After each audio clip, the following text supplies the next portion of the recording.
On me, leave all of your things, yeah. We can stop at Gucci, stop at Louis V, yeah. Come on me, fly you out to Greece, full speed, so for the Paris, yeah. Come on me, leave all of your things, yeah. We can stop at Gucci, stop at Louis V, yeah. Come on me, fly you out to Greece, full speed, so for the Paris, yeah. Speed post, baby, in Nikki Beach. Waves in my ass, smoking weed. Been through the sand in the deep. All because of what I did on beats, baby. Life sweet, baby. I ain't stop, baby.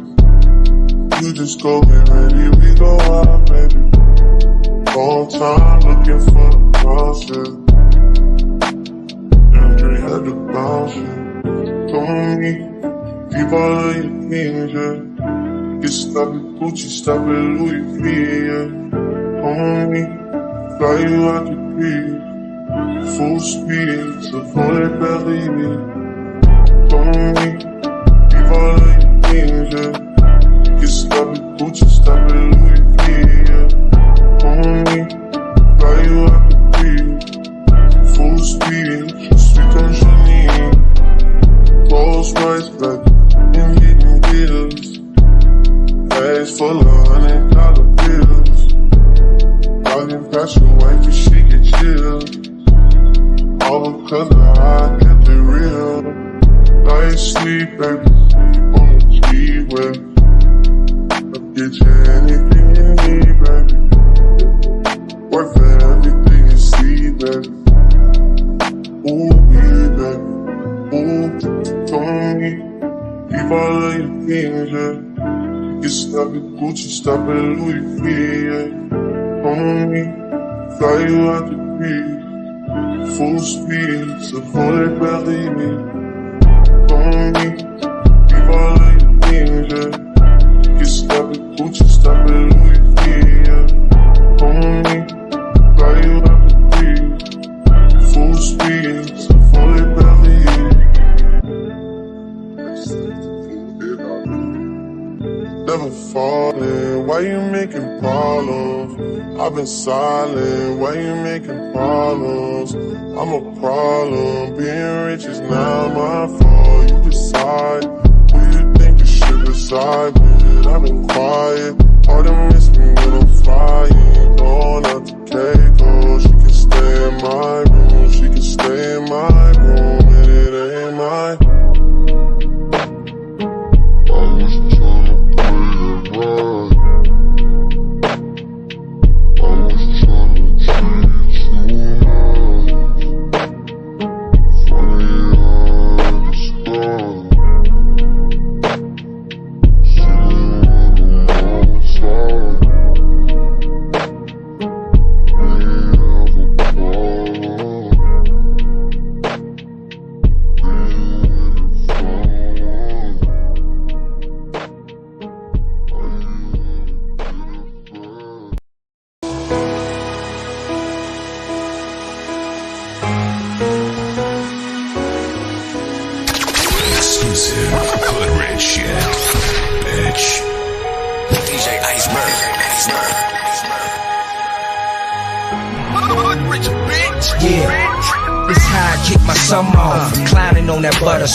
Like I flipped 100 somersaults. Hit the car for blow the best. I got high standards.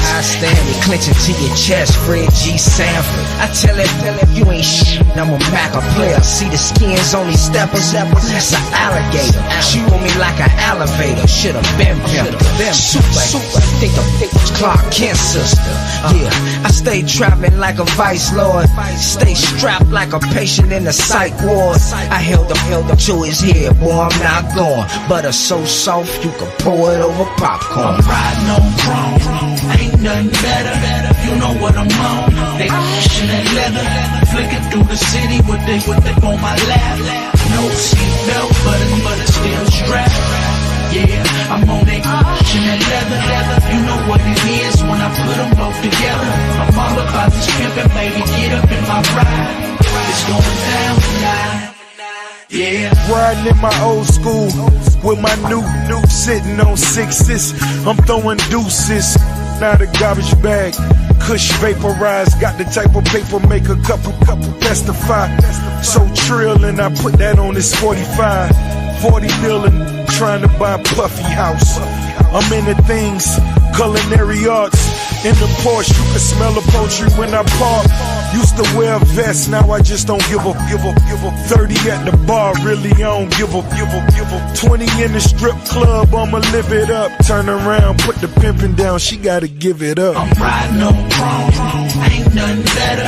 You know what I'm on. They pushing that leather, flicking through the city with they on my lap. No seatbelt, but it's still strapped. Yeah, I'm on that pushing that leather.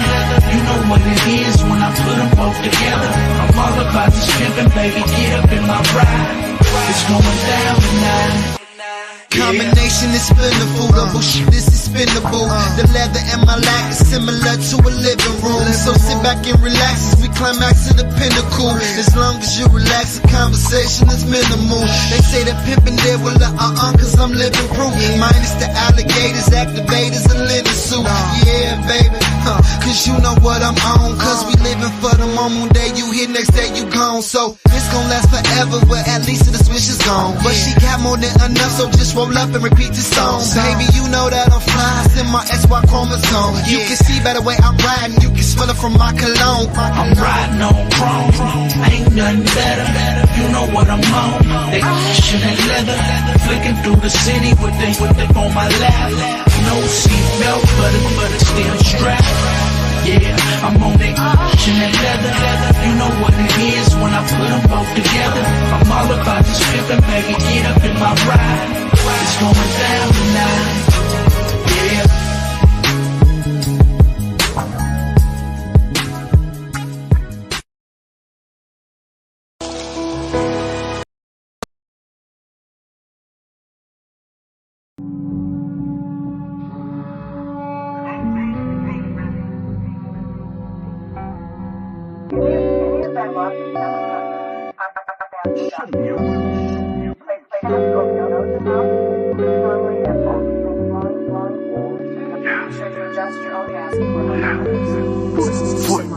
Yo.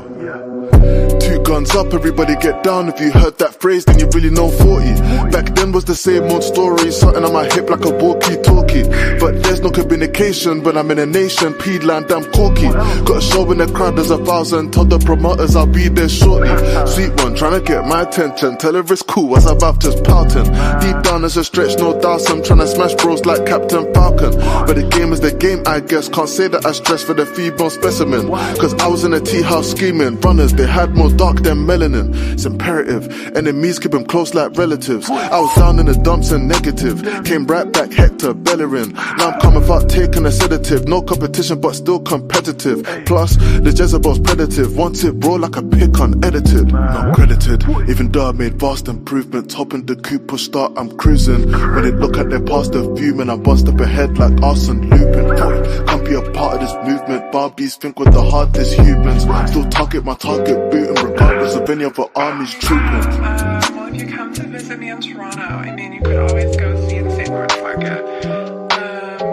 What are you up to tonight? Because it's late in London now. And yeah, we could definitely like FaceTime or call or whatever you want to do. Two guns up, everybody get down. If you heard that phrase, then you really know 40. Back then was the same old story, something on my hip like a walkie-talkie. But there's no communication when I'm in a nation, P-land, I'm corky. Got a show in the crowd, there's 1,000. Told the promoters I'll be there shortly. Sweet one, trying to get my attention. Tell her it's cool as I'm just pouting. Deep down there's a stretch, no doubt. I'm trying to smash bros like Captain Falcon. But the game is the game, I guess. Can't say that I stress for the feeble specimen. Cause I was in a tea house scheming. Runners, they had more dark than melanin.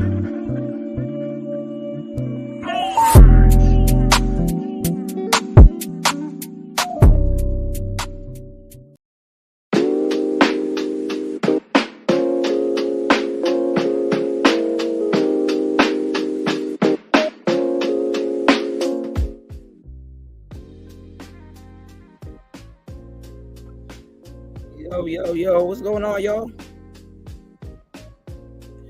Shout outs to everybody in the building. What's going on, Curlin? I was just looking for the link last night for Luke Freaker, and they put me through hell to go find it.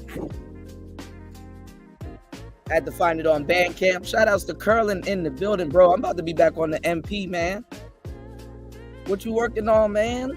Shout outs to my bro David Akisanya in the building. Shout outs to Bronze Flat Power God in the building. What's going on, UFO Kamikaze? Yeah. What's going on, Tampa? Shout outs to Tampa in the building. My bro Chris G in the building. Shout outs to everybody here, man. We here for a little bit, you know. Probably gonna go over some stuff. You dig? Give me 1 second, y'all. Put one in the chat if you guys can hear me. You said you just finished your first track in forever. Does it sound good, or are you getting back into the swing of things? Like, are you still learning how to? Did you pick up where you left off, or you like you have to relearn how to arrange and do all of that good stuff? I was just talking to DJ Nath about using an MPC, and he said he had an MPC-X and he sold it, and I said, bro, why? You know, because you know he had his MPC-X for a long time, so you know how you got to break that shit in, and you know once you break it in, it sounds even better. So I'm like, bro, let me tell y'all the fucked up part about selling hardware gear, especially if you had it for a long time. You probably have a broken in piece of equipment, and you're probably gonna go out and go buy a new piece of equipment that sounds like that broken in piece of equipment. You know what I'm saying? Not sounds like broken equipment, but it sounds. You want something that sounds like, you know, equipment that's been used. You know, the drums knock a little bit harder once them engines, you know, warm up to how that shit sound. You know. Okay. Yeah, if you could drop that in the chat, man. Shout outs to everybody in the building, man. You hit the like button, support the Cash App on the way in. You know, it's always a treat when new music is at your feet. All right, man. Give me 1 second, y'all. Finishing up on this lovely cigar. Had a lovely evening, man. I've been studying all day, man. I've been studying like shit. Here we go.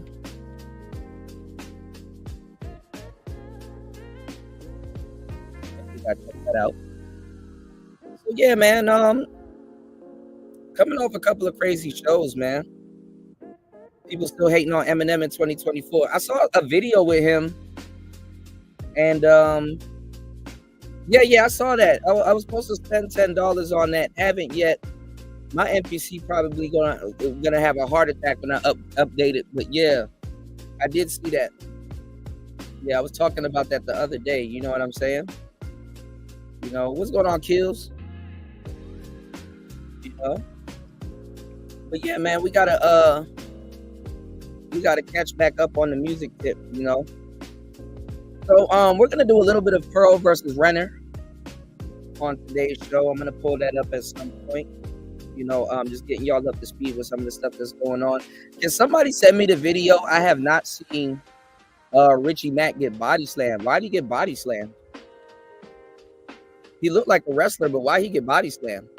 That's the fucked up part about looking like a wrestler and not being one and shit like that. You know, imagine walking into a club looking like a wrestler. Some asshole was to try out some new moves on you and shit. I think that's fucked up. You know? But hey, like wrestlers do, you know, you better cling to the ground, bro. You better get low. You know what I'm saying? Like Yin Yang twins, you better get low. So shout outs to everybody in the building. We here. Man, I saw a slight video. So they said that Pearl got into it. What's going on, Ed? They said that Pearl got into it over well, they claim that Brittany Renner has her own podcast. So allegedly she invited Pearl onto her podcast. I don't even think Brittany Renner should have a podcast because she's unstable, but you know, people can have a podcast and they're not the ones that's running it and shit like that. You know what I'm saying? Like the Selena Powell's and all them other girls and stuff like that. These women nowadays are working backwards. He said, I seen K-Dot listing the Eminem in 2024. Oh wait, so Eminem dissed them on that song? Because I seen a song with Eminem, Big Sean, and some other random dude. And Eminem basically kind of, you know, used the chainsaw and cut down his older self, kind of insinuating imagery wise that the older Eminem is back. You know what I'm saying? So I don't know. But it's funny. I mean, this generation, they won't understand the damn Eminem, and they won't understand the I'm surprised they understand Kendrick. But the funny part is that Kendrick's least lyrical track is like his biggest track, even though he's going in on Drake. Kind of took the format, really West Coasted up, and did his thing. You know what I'm saying? But I like Eminem still. I mean, I didn't really, just because they played him too much back in the day. But I like actually his least sold project so far. No, actually, his least mentioned project. I actually like that project a lot, and I think it'll become a classic a little bit later. Same thing like with Jay-Z. I think American Gangster is one of Jay's best albums that's slept on. You know, so I don't know. You know, yeah, Pearl and Brittany Renner, they going in on each other again, and it's interesting. Hold on. Give me 1 second, y'all. Let me pull this up.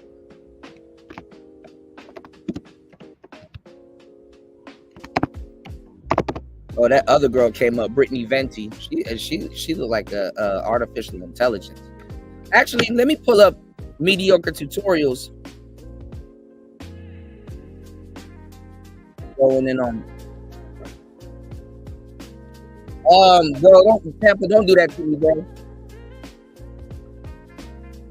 Tampa, don't do that to me, man. No comment. Don't do that to me, Tampa. Don't do that. Don't do that to me, Tampa. I can't choose, man. All right, let's get into this real quick. Let's see what we got going on here. Girl, what the shit that comes out of your mouth. You literally just say whatever. What? Are you gonna Look at Brittany go. Because honestly, you're delusional. Brittany. Don't Brittany. Go ahead. Brittany, look, if you're gonna yell at me, I'm not gonna do the show. Like you don't have to. Also, it probably is her show. That's so disrespectful. You know, I'm not here to get like that's like you don't have to be rude. I don't. Today I bring you guys content that saddens. Now, and we got to talk about this too,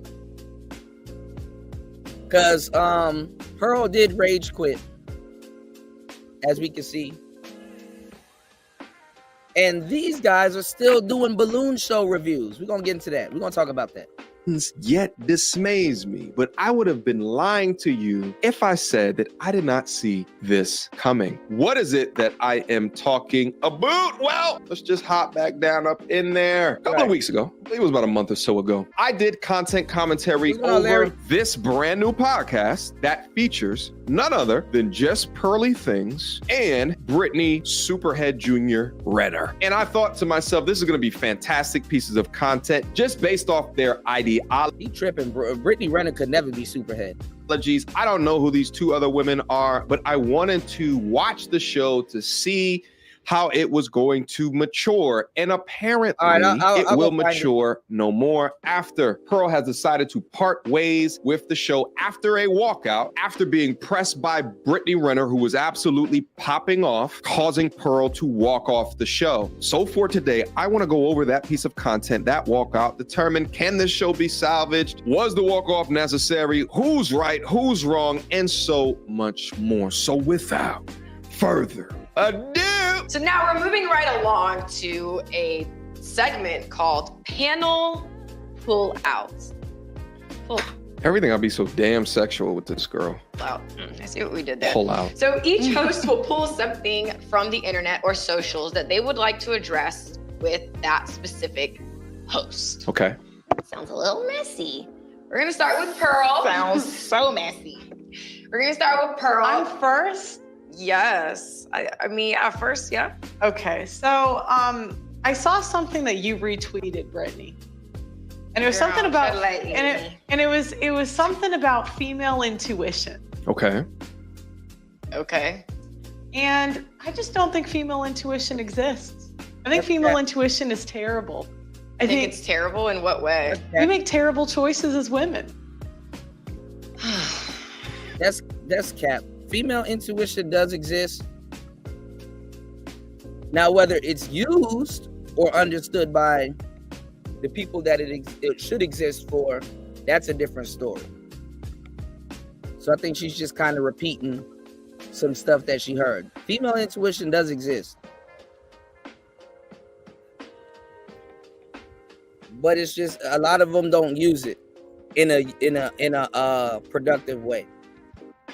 So people will always say, "Oh, my female intuition, I knew because of my female intuition." And yeah, I don't think it's really a thing. So intuition in itself, outside of gender, is absolutely a thing. My definition is your ability to look at a situation, understand it immediately without the need of like conscious reasoning. Typically, people that can score high within intuition are wise. Hey, if you guys are coming in the building, make sure you guys hit the like button, wipe your feet off at the door. Good game about to be chopped up, and make sure you hit up the link that Curlin dropped in the chat. He got a new track, Ride or Slide. We're going to get into that in a second, all right? Make sure you guys support Brother Curlin in the building. Support real producers. Let's get it.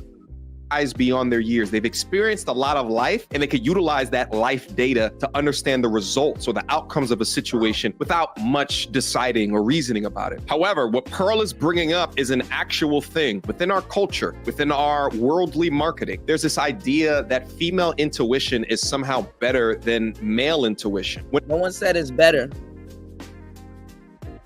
but male intuition, men can't even say they use it because men have a gut feeling that they ignore all the time. And when they ignore it, they get fucked up for it. So when in reality, I think most men rely. The thing is that women can ignore their intuition all they want and create something new if they want. On masculine intuition, how to stay safe, how to be disciplined with money, how to protect yourself as well as others. Whereas women leverage much more of this feminine intuition, how to nurture relationships, how to build community. What the hell does this baby need from me? However, the cultural narrative or society allows women to believe their gut instincts or their intuition, less the wisdom that I spoke about earlier, allowing themselves to just feel into a situation, and oftentimes they are incorrect as hell. Well, intuition, just simply put, is heightened awareness. And so it stems from when... That's not true. Women were at home with children and had to be tuned into what was going on. So intuition doesn't... What's going on, Cynical? I don't know what freeze it term he's talking about. You watch too much People. And I mean, we didn't bury no Hatchet. He's just hanging around for some reason. There's no Hatchet to bury. Dudes are, what's going on, Aaron B? Dudes are around here acting weird. And that's really what it is. My thing is this. Dudes are mad because I caught them doing some fugazi shit. Okay? You can't be somewhere talking crazy about me, and then when I find out, now all of a sudden you're a victim and got this videos towards me. That's the most goofball shit ever. You were somewhere talking shit about me. I found out, you got mad, so now you want to diss me some more? Instead of just be like, yeah, I was kind of wrong. I was wrapped up in the live stream. I was glazing a little bit. So yeah, you caught me. That should be the end of it. But people got animosities though. You got Anna, hey. You beefing with yourself. Just stop it, children. It's across the board. So if you aren't tuned into your intuition, that's a you thing. No. I just look at the choices we make, you know. We are you. We as women. I mean, look at. The strong thing for Pearl to do here is to take a look at things she can prove with data. If women have such high intuition, then why do they get into so many toxic relationships? Why are they the most in debt, including student loan debt? Why is the fetus deletion rate so high? That would make a sound argument, but Brittany Renner leveraging her own intuition when we know so many things about her lifestyle and the way that she chooses to live her life proves Pearl's point. Not all, but how dare you, Brittany, reference a female's intuition when referencing yourself as if you're known for making great decisions. Look at.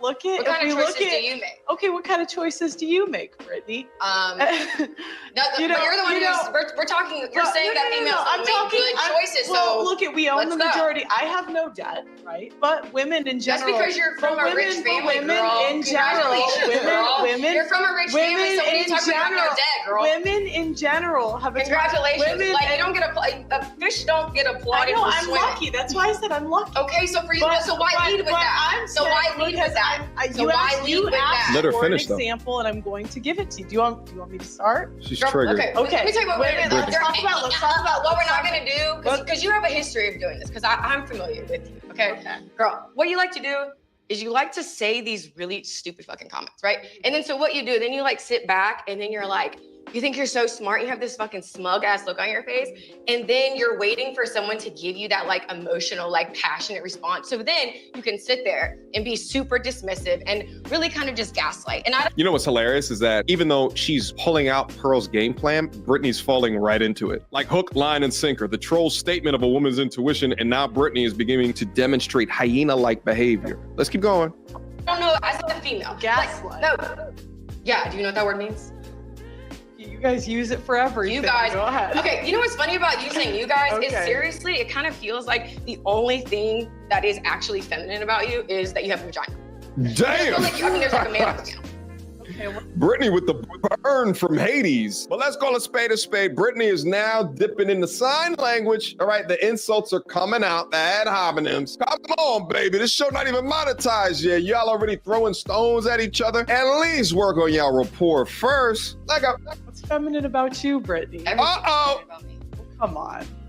Like I'm not trying to go personal here. So I don't know why you're trying to make this personal. No, you made it personal when you I said you led with, hey, I don't have any debt. I don't know. As if that's a flex because your parents have money. You asked What have you actually earned for yourself? Brittany, you asked me. Okay. I'm saying in general, women own the majority of debt. We don't make great choices.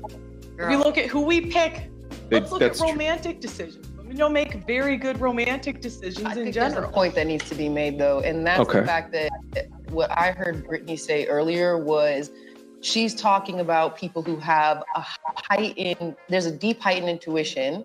And I think where the conversation is splitting is the fact that you're actually talking about people who don't have that, who have it turned off, who are disconnected like her from their intuition, who don't make poor decisions. We make poor decisions. Like when we actually go down to the root of why it is that let's get to the root. Poor decisions. There's layers and layers and layers and layers to it. And more of it is going to come from just like the science and backing that you kind of put into collective bundles that ultimately just come from who? The white man you were raised. Oh no! Here come the race bullshit. Rubbish! Poppycock, Boulder Dash. What the fuck is this shit from the white man? Now here comes the race bullshit. How did you? We were here. We were here. How did you? And you know, I was gonna mention it too. Brittany Renner is sitting right in between two black women. So I was like, I wouldn't be surprised if she claims to be a black woman on this show. So let's get it. Oh God. Your female intuition is leading you down a victimhood road and or path of booze. shit. How did you get here? The white man. For real. Y'all just lost. How did this go from a conversation of intuition to blaming the white man? It's so illogical, absurd. And Brittany Renner complaining about white privilege while wearing a white woman's wig is odd. Y'all have the unique opportunity to challenge Pearl to speak for all women ever, to prove the things that she's saying is not true, at least by having a decent conversation, and instead you muddy the waters with your bullshit race card tactic to your one deep. And that's the thing about MTR. I mean, he got to stay away from the race. You gotta stay away from the race thing. Oh yeah, and Brittany Renner could get hit to the moon. Hell yeah. EI higher in Pearl. Yo, this is automatic smooth brain disqualification. So y'all answer the poll. That's the reason that she doesn't have any debt. I'm just saying. You asked for. So that's not you making a decision. That's you being born into white privilege, and we need you to acknowledge that. So that's not a decision that you made. That is the way you came into this. And honestly, wait, girl, you're a family of like 9 or 10. Like all that. That's how your dad set you up. So there are things that you genuinely did not have to experience. Right. You don't fucking know. You get to sit there again. So you don't even have to make any decisions. You're the same person. You are the same person that the last time I saw you accidentally. No, shut the fuck up. Shut the fuck up when I'm talking. Then you get to go. You're the same person who accidentally spent $50,000 and your dad was able to pay it off on your credit card. Yes, you did when you over it. I didn't actually. You're the one who said an accident. I spent over my limit. That's what you said. That's what you said. So again, that's what you said. That's what you said. The last time that I saw you. So again, we're going back. See, being around these sisters, they're gonna corrupt Pearl. She about to. What's going on, Joey? She about to, Back to you. You're girl. What the shit that comes. This is what I'm saying. The shit that comes out of your mouth. You literally just say whatever. Shit. Look at Brittany go. Because honestly, you're fucking delusional. Brittany. Don't Brittany. Go ahead. I do think there's one thing. What Pearl is experiencing right now is the mouth of a triggered saber-toothed tiger demon witch hyena. There is no verbal winning when it comes to these type of women. What? They will meet your logic with pure nonsense, pure emotion. Pearl brought up a fair point when speaking about female intuition and the amount of debt that women have. Now, instead of coming back at that point, it's... Hey, Toya, what's going on? Hey, Toya, what's going on? What's going on? How are you? Pure theatrics in the name of sign language. She's trying to hit you with logic while you're trying to audition for Love and Hip Hop. There's no winning when it comes. What's going on, Daniel? Pearl is a walk-in target after that interview with Fuentes. Yeah, she wants to stay away from the race shit. To these types. Yeah, he finna cape for Pearl. They trying to get back in the. You got that inside joke, Toya? They about to get back into the. You try to get back into Pearl's good graces, y'all. If they don't respect you, or they're surrounded with a group of other people who don't respect you, they feel empowered within the disrespect. Okay, if you're gonna yell at me, I'm not gonna do the show. Like you don't have to scream at me. That's so disrespectful. You know, I'm not here to get hurt her feelings. That's like, you don't have to be rude. I don't. I deem this dress too short. I ain't gonna lie, Pearl got them legs though. Yeah, y'all might want to change your answer on the poll, y'all. Pearl got them legs, y'all. Them cheeks is out. Them cheeks is out. Summertime and the cheeks is out. Summertime and the cheeks is out.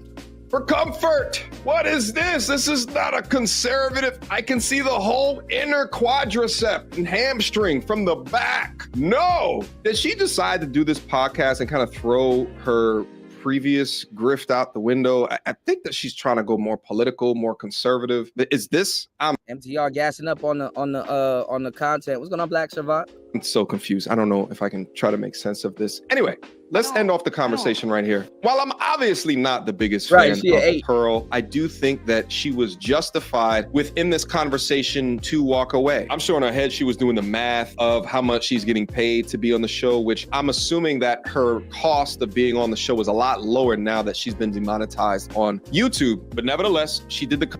I don't know why people don't be like, oh, never mind. I'm not going to say what I was going to say. Computations within her head and didn't want to be in a room of race card baiting hyenas. I think that there's legitimate reasons to consider or to bring up race in certain conversations. What you often find is that in these sister code echo chambers, some of them bring up and prioritize race and anything that goes wrong with them within life. You could be talking about how damn cloudy it is outside, and then it becomes a conversation about how the white man is controlling the weather. I think it's completely disgusting. I think it's completely deplorable. And masculine men see right through it and want nothing to do with it. For we are not victims of our circumstance. I'm currently on the network's YouTube page, so that was posted 2 weeks ago. And then taking a look at their subsequent episode, there's only 3 women there, is what it seems.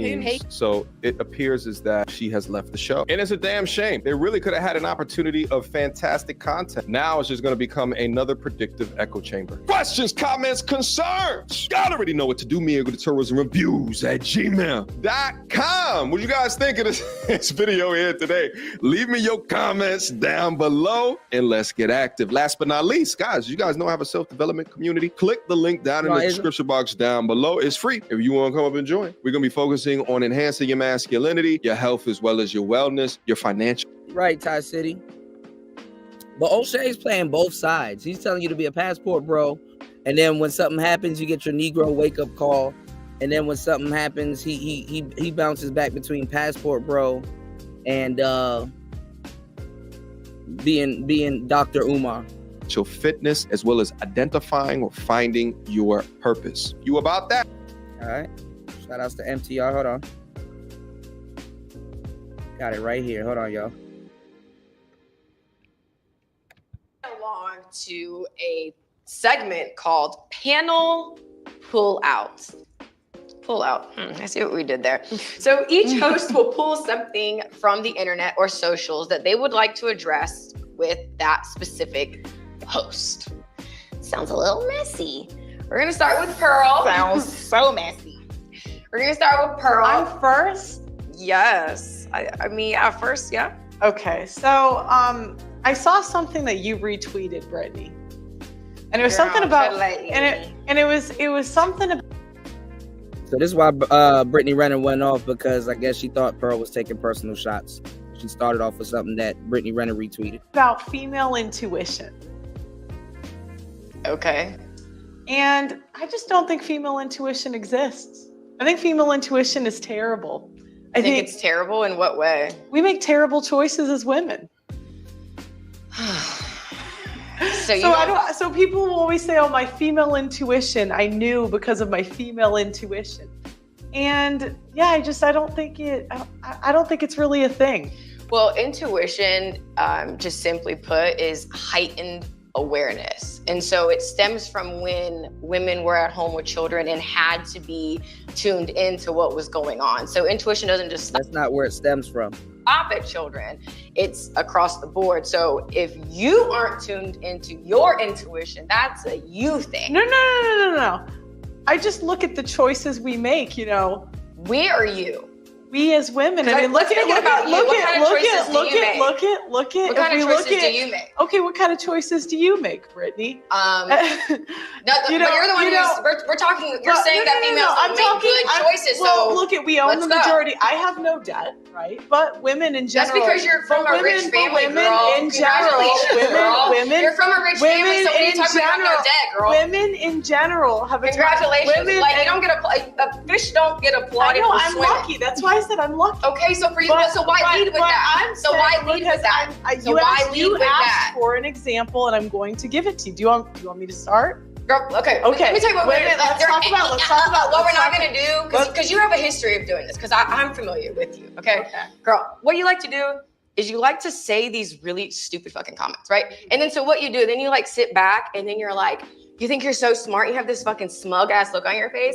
And then you're waiting for someone to give you that like emotional, like passionate response. So then you can sit there and be super dismissive and really kind of just gaslight. And I don't know, as a female. Gaslight? No.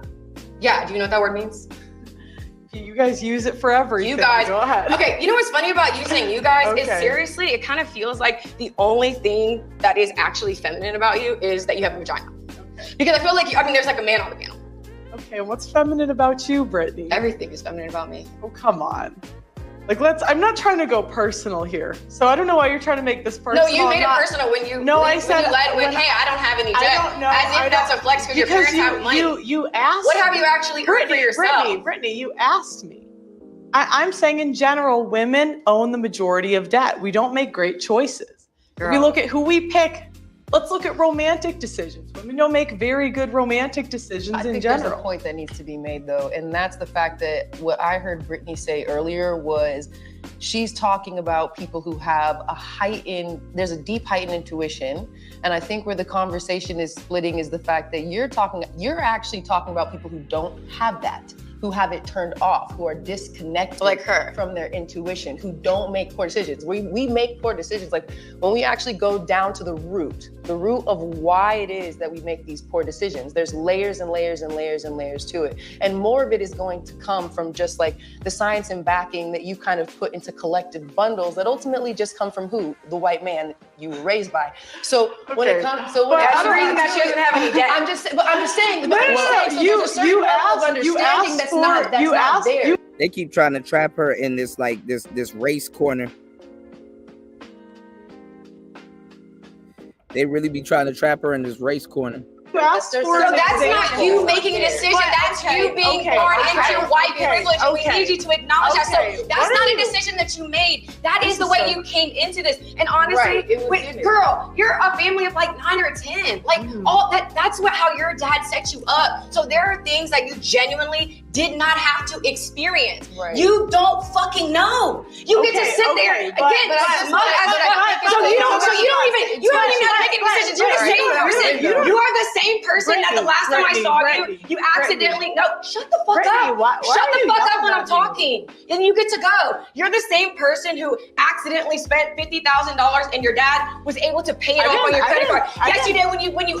I didn't actually You're the one who said an accident. I spent over my limit. That's what you said. That's what you said. So again, an unreal. That's what you said. That's what you said. All right, Chris G, it's the perfect time to blast it. This is the perfect time to blast it. You know what you got to do. Last time that I saw you. So again, we're going back to your girl. What the shit that comes? Right, Tori. The shit that comes out of your mouth. You literally just say whatever. What are you gonna over? Because honestly, you're fucking delusional. Brittany. No, Brittany. Go ahead. Brittany, I do think there's one thing. I think there's one thing that we have to say. If you're gonna yell at me, I'm not gonna do the show. Like you don't have to.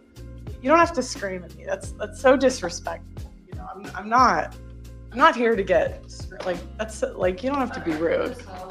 I don't.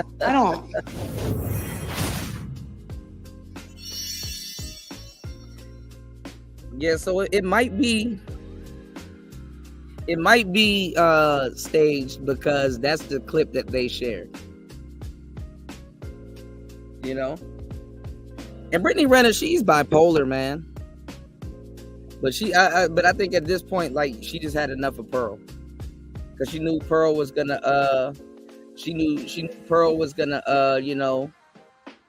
turn it into a kind of man versus women topic by using manosphere talking points. So, or something borderline that. So, a lot of women, including Pearl, they know that, hey, I'm gonna enter in a conversation using this because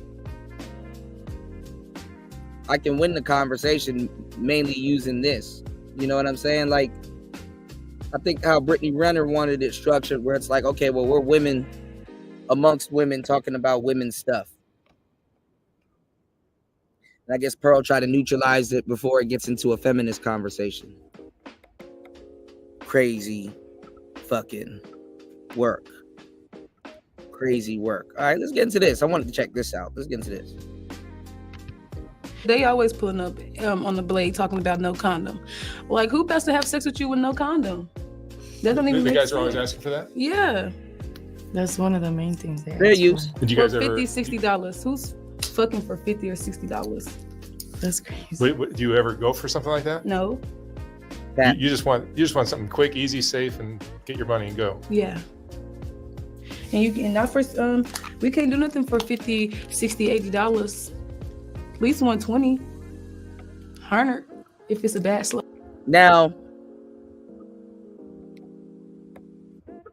what's going on, Joe? Some women will. I mean, some dudes will, but these are not those type of. Not gonna lie, these are $50, $60 type. Never mind. All right, let's get into it real quick. What's the hustle? What do you do? You see a guy, or you guys are in the hotel room, so you're doing this online? No, I'm on Fig. Oh, you're on Fig. We both on Fig. Oh, you're both on Fig. Why are you in the hotel? That's where we stay. What's going on? Oh, so you don't do any dates in the room? We take our dates to the room, yeah. Oh, you do? But we meet the dates on Fig and then take them to the room, and then we do the date and they take us back to Fig. Oh, I see. And the hotels on Fig are no longer allowing people to come in? Like the trick would have to get it like an hourly. Yeah, so you guys have to drive a little further now. Well, they're like fake way. Like sometimes they'll like They know what y'all doing. Upset that we get a room, they won't sell it to us, but a client will come get an hour and they'll be like, okay. But just because they know it's a in and out type of thing. But yeah, it's a lot of.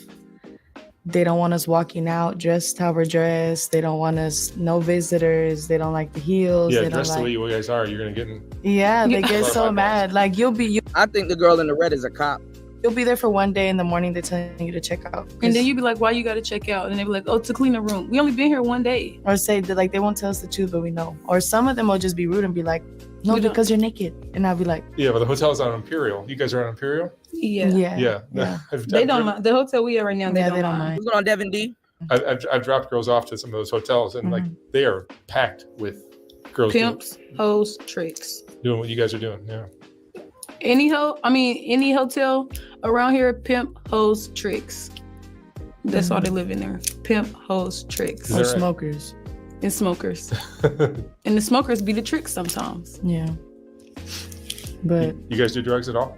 We drink alcohol every day. You need to drink just to deal with this? Yeah, sometimes. I mean, no, I don't have to drink to do this, because if I had to do that, then I shouldn't be doing it. But you shouldn't be doing it. Yeah, I shouldn't be doing it. But you know, when I drink, the money come faster because I get more open, more relaxed. Yeah. Not only that, but that's our type of fun. Like, you know, we gotta enjoy ourselves too, and like. Do you find this enjoyable? No, like in the sense we drink. Well, I mean, yeah. It's the adrenaline rush for me. It's the fast money. Shout out to Devin D and the place to be. Thank you, bro. I do. Sometimes I don't, but most of the days I do. Like if it's a slow day and you got to stay down all day to catch one fucking date, I'll be like, fuck, I ain't doing this no more. How'd you guys get into this? So you money. Jasmine, you're young. How old are you? 17. You're 17. Stop. And Jayla, you're how old? 22. Stop. You 40. 40. 22. So you're both young. Yeah. How'd you get into it, Jasmine? Word of mouth from friends. But where are your parents? Doing their own thing, I guess. They don't really. They on fake too. I don't know. I got kicked out, so they don't really, You worry got kicked about out it. for doing what? For prostitute. Well, I mean, not really wanting to conform to. It's a misconception that people or parents want you to follow exactly what they do, and they don't let you live parents don't want you to live your own life. They want you to do what they want you to do, and it's our life. What you want to believe. Yeah, but you're a teenager. You don't quite know what you're doing yet. Yeah, but you got to bump your head. Yeah, but you don't have to become a prostitute to not necessarily, right. but I mean, you shouldn't put your kids in a position either to feel like they have to turn to something like that or do something else other than be in the comfort of their home with their parents just because they don't believe in something or because they don't feel or agree with what you agree on. Either way. Well, your parents are strict? Yeah, and they're religious. So it's like if I don't say I don't believe in God because I do, but it's just like I don't believe in church and stuff like that. Yeah, why do we gotta go to church to praise God? The pastor is don't talk to me about that. Yeah, the pastor is getting it on in the prayer room with Miss Shirley and. Wait, how old did she say she was?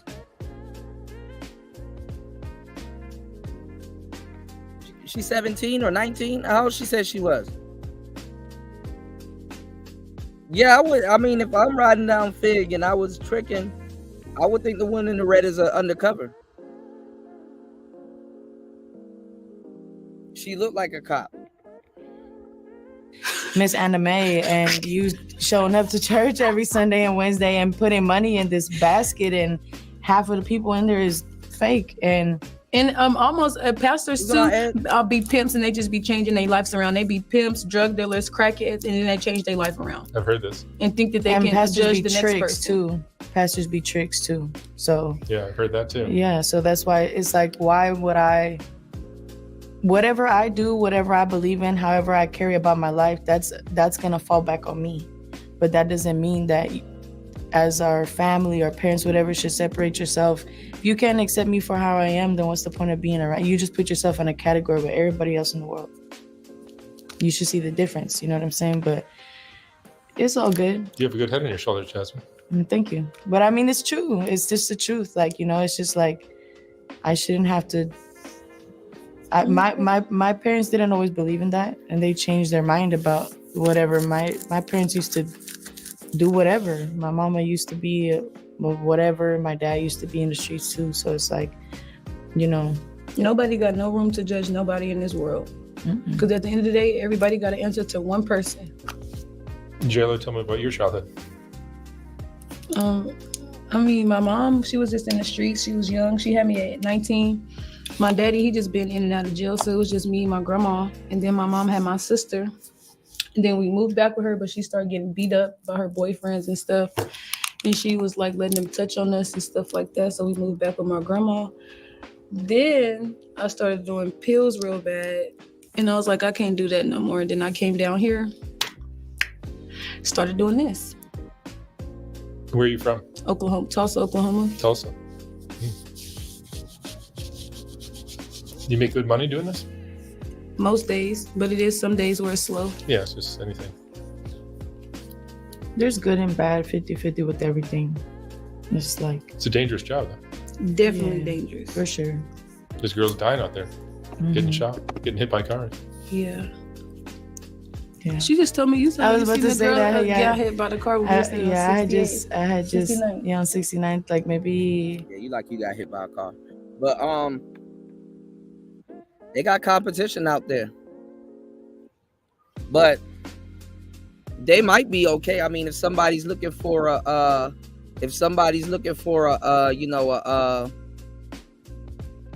bargain, hey. 3 weeks ago, I seen a girl get hit by a car, and she like flipped in the air. Yeah, it was crazy. No, somebody that I interviewed. He said, "No, that car got hit by." Hey yo, got hit by an ambulance a while back, and she just passed away. Oh my god! Like 3 a.m, she was out there working, and ambulance came around the corner and took her out. That's crazy. Yeah, things be happening, and then that's the thing about it too. Is like. The streets are the streets. That regardless of what it is, you could be selling drugs, selling pussy, doing whatever. The streets are always gonna be like a jungle.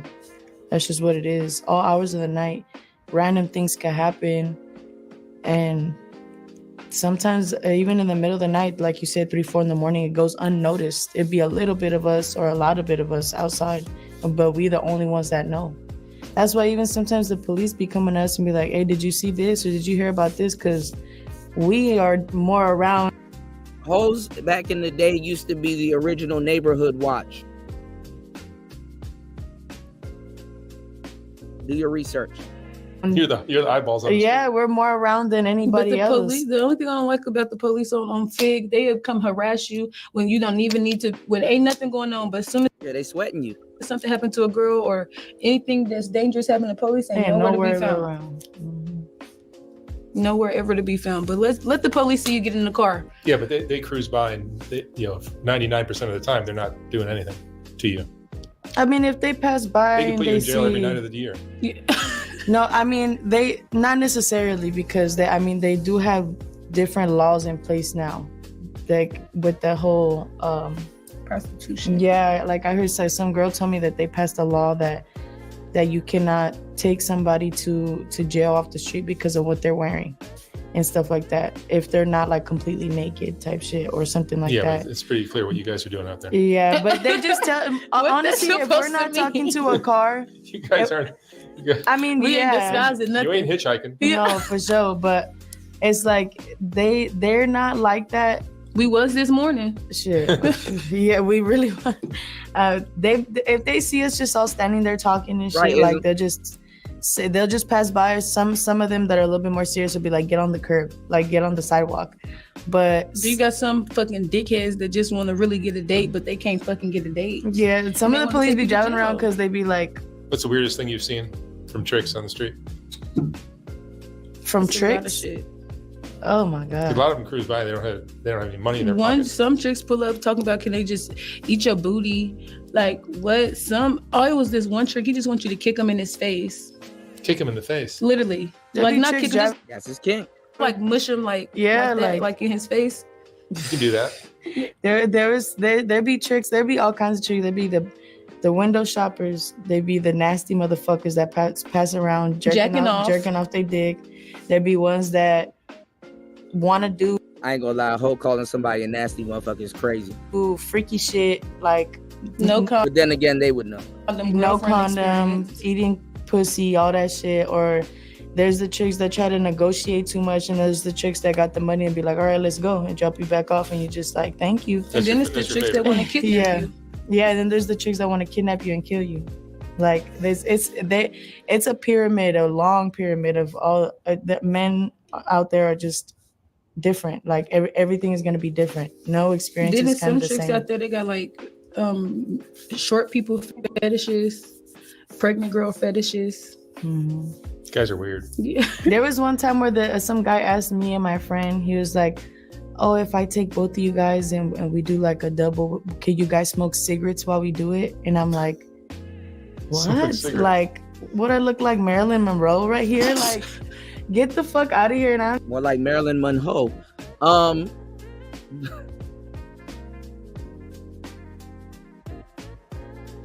The average girls are gonna get the most bullshit because the thing is that they don't believe that the other girls will go for it. So I don't even smoke cigarettes. Like, no. I'm like, dude, what are you doing asking a day me? while smoking cigarettes? By the Crazy. time I go back outside, I'm gonna be smelling like a pound of Newports. Yeah, no. Like, no, that's crazy. But they just ask for weird stuff. There's some men that like to be hurt too. They like for pain. The pain. They like one guy was like, they're gonna be walk like slaves and shit. Paddled on their ass till they bleed. Weird shit. So I'm so serious. I'm so serious. Imagine how easy it is for us to say is because of how much we heard it already. What do you guys think of men after doing this for a while? That's why we don't like us as hoes. We don't believe in fucking marriage and all that other shit because they all are married. But they'd take their wife car. They would pull up and you'll know it's a girl car. And with they blinged out steering wheel cover. And she got or they'd be like, make sure you get the condom wrappers because my wife, or my kids. If you smell like weed or something, they don't want you to get in the car because the okay, so y'all gonna still argue with me about husbands on the blade? Weed smell's gonna be in there. Weird ass niggas, man. Perfume, or they just be weird. Like I've had motherfuckers answer their wife while I'm in the car. Like it's just crazy. Like or. Imagine the people that are asking to eat your ass or eat your pussy and go home and kiss their kids. It's this woman on Fig. It's him and his teenage son. He bring his teenage son every night on Fig after his wife go to sleep. And they just ride on Fig all night. And he gets a date for his son? No, they just be riding around looking. But why are you bringing your teenage son to the blade with naked girls? He's supposed to be getting ready for school. Or something, yeah. Like there's been guys too that they come and like one time he's like, oh, like my son, I think he said he was 16 or 17. He's like, I'm trying to get a date for him, like for him to get some head. And I'm like, are you so fucking serious? We're looking at this man and I can't even get no words out my mouth. I'm like, all right. I'm like, can you just go? I'm like, just go because this is making me uncomfortable. But what really, really make me uncomfortable is like when we out on Fig and the kids just getting out of school. Mm-hmm. Yeah, I don't like that. I just be feeling like that's too disrespectful on my part to let little kids see me like that. Yeah. We usually go like to the store or something, or like to the liquor store, or we'll go get something to eat real quick. Yeah, until they get done passing it. Right. Yeah, because so it's like just go out of sight for a little while. Yeah. I mean, it's not that long. It's just a respect thing. Like, should no kindergarten be walking out of school, seeing a girl ass naked standing on the corner in high heels? Now she looking at her mama like, is this what we do? Yeah. Like, well, they might be savable, y'all. They hoes with a heart. Might be savable, man. No. Yeah. What do you think the general public doesn't understand about what you guys do? That we doing it for a purpose, or like it's a meaning behind it. It's not like that. We just. Why are you doing it? This is how I look out for my grandma. I look out for my sister like this. I look out for me. Yeah, it's really just a way to make money. If the way to. Everybody got their own hustle. Like they got their 9 to 5. If cutting grass was the way to do it, you guys would all be holding lawnmowers. Yeah. But that's another misconception about it too, is that there's a lot of people that think that like that a lot of us got here because we wanted to be fast or on drugs or whatever. A lot of girls that I met outside are no, don't do that. Y'all are advocating for husbands to be around this type of activity, so it's a monolith, bro. It's a monolith. In school, as they do this, or they got LLCs, or they're trying to be lash techs or nail techs, or have business, or supporting their family. Not all of us are out here cracked out. Like that's or just giving our money to a pimp. Yeah, or reason. Like just being out here for fun. You do. But it's like, you know, I don't know. That's just like a really big misconception. And I don't understand why the space is like this. Cause see, a lot of people don't understand. This is what Kevin Samuels, you know, this is kind of what where he was walking y'all down to too. Who said it recently that Kevin Samuels, that they can vouch that Kevin had a escort service? Somebody said that Kevin Samuels had an escort service. Who said that? And I don't like that as a whole for everybody. Like I hate that for us. I hate that for us because they think that we're just all like retarded or something, you know, like we're stupid, or we're just out here just to be out here for no reason, just to be fun and just for fun. Yeah, I'm like, sitting out here half naked, standing on the corner just for the hell of it. Cold as fuck, feet burning as fuck. And I'm just like, hey, like, no, this is not the kick it. This is not the hangout. This is not the kick it. This is not the fucking boom boom room. Yeah, it's like they were like, yeah, we're gonna make the best of it. And of course, we're not gonna be standing there all Grinch faced out. And of course, I do sometimes. Yeah, but you know, we'd be happy to see each other and be, hey, girl, you know, whatever, and that's all cool. But it's like, don't get it fucked up. I'm not here for you to just be staring at me, or just for, you feel me? Especially too, like in the daytime when we're out there, like maybe 4 or 5 o'clock, the sun is out, and it's a lot of going home traffic on Fig. A lot of men will see us, and also too, a lot of the ladies will see us, and they'll laugh or whatever. But it's like, okay, you didn't hit this type of experience in your life, and good for you, but don't do that. That's not cute. And that's not cute. And we're not doing that, because it's like, you know, you see how we have some type of consciousness for respect. I would like it to go both ways, because you know. I just feel like that people just feel like just because we hoes that they don't gotta respect us. And baby, I'm still human. I still got feelings too, like everybody else. And I still punch you in your mouth like anybody else will. So respect me. Mm-hmm. Your relationship with your pimp is good? Real good. There's no problems with it? Mm-mm. Yeah, because pimps. Everybody got problems. Well, pimps have the worst reputation next to pedophiles in the world. What you mean by that? Well, like so many people love to hate pimps. I mean, yeah. I mean, a square wouldn't understand pimping and hoeing. There you go. What does squares not understand about it? Oh my God, here we go. And he was defending it too. Usually guys that do these interviews, especially if they stay in for a long time, they end up turning themselves out onto the game sometimes. So. Everything, the whole game. But squares don't understand anything about it. Yeah, they don't understand how a pimp could possibly be helpful. I mean, it's like that because where they don't come from the hood. Yeah. But it doesn't have to. That's not necessarily. A lot of pimps don't come from the hood. That's not necessarily what it means. You could be a pimp.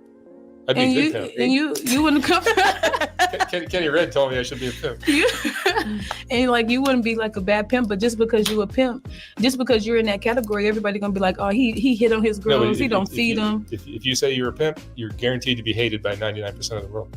Yeah. But it goes hand in hand with hoes too. The moment somebody finds out you're a hoe, that she dirty, she this, she that, ooh. But that's the whole thing. A lot of people see the bad side of pimps because they let a lot of motherfuckers that like to call themselves pimp make a face for this. Their videos go These hoes got more game than the space. Viral, being stupid, hitting bitches, all this other shit. Mm-hmm. But you think the motherfuckers that are really utilizing their time and the money that's being given to them is out here making an ass out themselves? No, they behind the scenes really doing shit. So they don't give a fuck. Y'all hit the like button, support the show. An hour into the madness. Got some good information for y'all. Let's get it. I know what I'm doing for me and who I got with me. And that's all, because there's a lot of girls that are very, very taken care of. Very, very well taken care of. And they, even if it is the situation that it is, they don't have to sit here and beg. They're not getting beaten on. Very well fed. Then there's some bitches that sit outside and if they get beat up, have to stay outside for 2 or 3 days, nothing to eat. But they still be with the same person too. So does that now at that point, they could say it's that on the hoe. Yeah, they could say that the pimp is bad, but it's like somebody that's addicted to drugs giving them more drugs. But some of the pimps are really bad dudes. They are, yeah, some of them are. Yeah, they for real are. 50%. Yeah, it's a 50-50. It's like hoes that take this serious and then hoes that don't. It's like. But I've known some that are really like trying to help, but they. Yeah. You have to understand, we're going to college, going to nursing school, doing whatever is not really an option once you're doing this. And you have a hard time handling your money, which is pretty much 99.9% of you girls. So the pimp comes in and handles your money for you. Yeah. But yeah, or also too, sometimes it'd be like that sometimes they could be like older than us or more experienced than us. So sometimes we leave our parents' house young, like myself, and just don't know how to get into credit cards or get in an apartment or stuff like that. It's a process to that, and ain't nobody gonna tell you how to do that for free either. You feel me? Like, you're 17. Mm-hmm. You're incredibly level-headed and intelligent for 17. You got to when you in this type of life. She's not even supposed to be out there, but nobody gives a rat's ass. You can't be out here to be a dummy, because then something bad to happen to you. It's just that I kind of in this life you grow up faster than what you should. Yeah, you mature faster. Yeah. You got to, because if you don't, then your mama would be putting you 6 feet under. Mm-hmm. You guys ever been in love? Back when I was a square, yeah. Damn. Is that ever going to happen to you again? Never. Damn. Love is off the table now. Yeah, because seeing this, you say you love somebody, but you still going out here and pick up a random girl to have sex with her. You're not gonna do that to me. But not to just be the girl that you have sex. But they're picking you. Oh, Jesus Christ! All right, never mind. Sex wouldn't give me your money. See, 50-50, heads or tails. But hey, it's true. It's like, we won't say it just how we say not all pimps are bad. Not all men are bad. There's some good men out there. And this, you got to play chess and not checkers. That's right. But that's what I say. We don't got enough heart no more to figure that shit out. That shit gone. For real. Asking a girl to eat her ass. To eat her ass and then going home and be like, hey, honey, I'm home. It's crazy. Like, you got booty lip now. And you got booty lip and now. I can't trust you. That's crazy. What hoe is even letting a trick pull up and put their mouth on them? That's crazy. And that's nasty. And then, like, that's exactly another reason why it's like how you said that there's some bad pimps and they give a bad look to all pimps. There's nasty, dirty hoes for real that give all of us a bad look. Cheap hoes that give all of us a bad look. What's cheap? Nobody gonna tell them.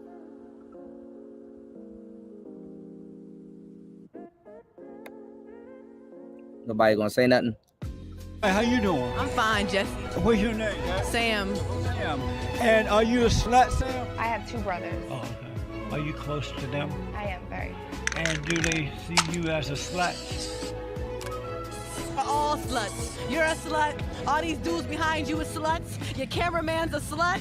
Your PA's a slut. And your mic's a slut. And what made you a slut?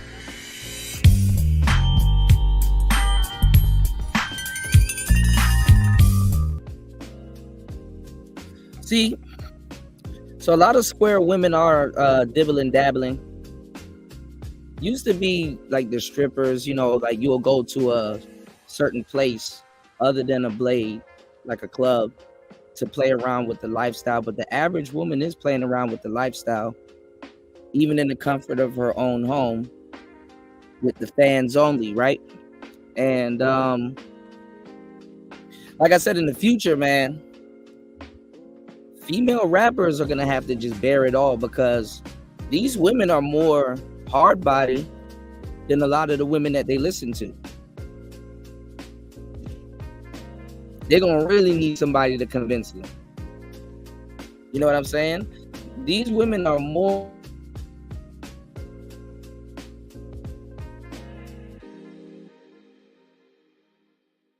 to the gangster rappers that you have out. But anyway, let's get back into it. This is interesting. Like 50, how you saying? $50, $60. And then they come into us talking about heels don't even cost that much. Heels is these was 85 and up. And sluts. 85 and up. The outfits that you see that are bedazzled out, whatever, you go to Hottie's, sluts, whatever, $60. That fucking jacket, she has another one that's a fur jacket, $60 out the door. So you're telling me you're paying me enough for a fucking jacket? Get the fuck out of my face. Like, seriously, like. She just got mad about that. I did, because really, okay, you go to the strip club, if you want to throw petty ass change, go to the strip club. If you want to sit there and throw $2 here and $1 there, the next hour, go to the strip club for that. Yeah, but not even that though, because there's some girls that do both outside. You feel me? That they're strippers half the time, and then they'll go outside at night, whatever. But I've heard that they'll be in there too, like pressing them, like, are you gonna throw money or not? Like, these are places of money. The Blade is a place of money. Strip club, place of money. You could go to, like, you go to Vegas or something, and I've heard that you gotta have at least $300-$400 for girls out there. So it's like, what's the difference? Because we don't figure out, and because hold up, y'all. Yeah, it's on the Blade. It's meant to sell to them, but it's kind of how you look too. You know what I'm saying? And the funny thing is that the one in the red, if she really like kind of like lost some weight, oh, niggas would come out the wazoo. But the funny thing is that she probably don't even need to lose weight. But anyway, you stand outside. That's what I'm saying, and it's like that's not. It costs money to be a hoe too. It's not. Our rooms are $150, 140 every day. For 140 every day for the room, a day. That's just off rip. You guys are sharing a room. Mm-hmm. So it's. So I pay for it one time, like for a week, and then she'd pay for it the next week. Yeah. And you guys share a bed, or what do you do? It's 2 separate beds. Just 2 beds. Yeah, but it's like that too. It's like, you feel me? That's the whole thing about it, is that that's off the rip. Like, people don't understand that. Be like, oh, you guys probably make a lot of money, but we spend a lot of money too. It's like we spending more than we make. Yeah, I like my nails is not done right now, but you see, like, you gotta look. You got your hair done. You get your nails done. You got an outfit. You gotta do, and you can't wear the same shit every day. Hold on, let me give you bro. Peace to you. What's going on, broski? Let me give you this wrenchy thing right quick. Shout outs to my bro in the building. Good to see you, man. Hold up, here we go. Hold on, y'all. Give me 1 second. But yeah, you gotta look a certain way, man. You definitely gotta look a certain way. You gotta see. The thing is, they know you got the steak, hopefully. But you got to sell the sizzle, man. You know what I'm saying? Ain't nobody about to be negotiating prices with a mud duck. Actually, that's a lie. Most people gonna be negotiating prices with a mud duck. What's the name of those hot dogs? Was it a Big Mama? Those red hot dogs? Hey, I ain't gonna lie, them shits be hitting though. Niggas be drinking hot dog juice, glizzy juice. I know you know the name of them hot dogs, James. The Red Blats. All right, let's get it. Going to Sluts, I'm going to Hotties, I'm going to Sloss and buying a box every day. Or we got to get a Uber to, you see where we're at. That's a little distance from Figueroa. So it's like, got to get an Uber, got to eat. We don't got a kitchen, so we got to buy Big Mama food. loves to eat. Yeah. He said Red Hots. Yeah, absolutely, bro. I've been meaning to reach out to you, but you know, I've been putting in the paint, man. I've been putting in the work, man. But I appreciate you. Yeah, we definitely gotta go half on something, man. Welcome to the show. Let's get it. I love to eat. Yeah, and good food. We don't like the Burger Kings and the Carl's Juniors and shit. We trying to eat good. I know you trying to eat good. Dream, where would you like to be in 5-10 years? With a business.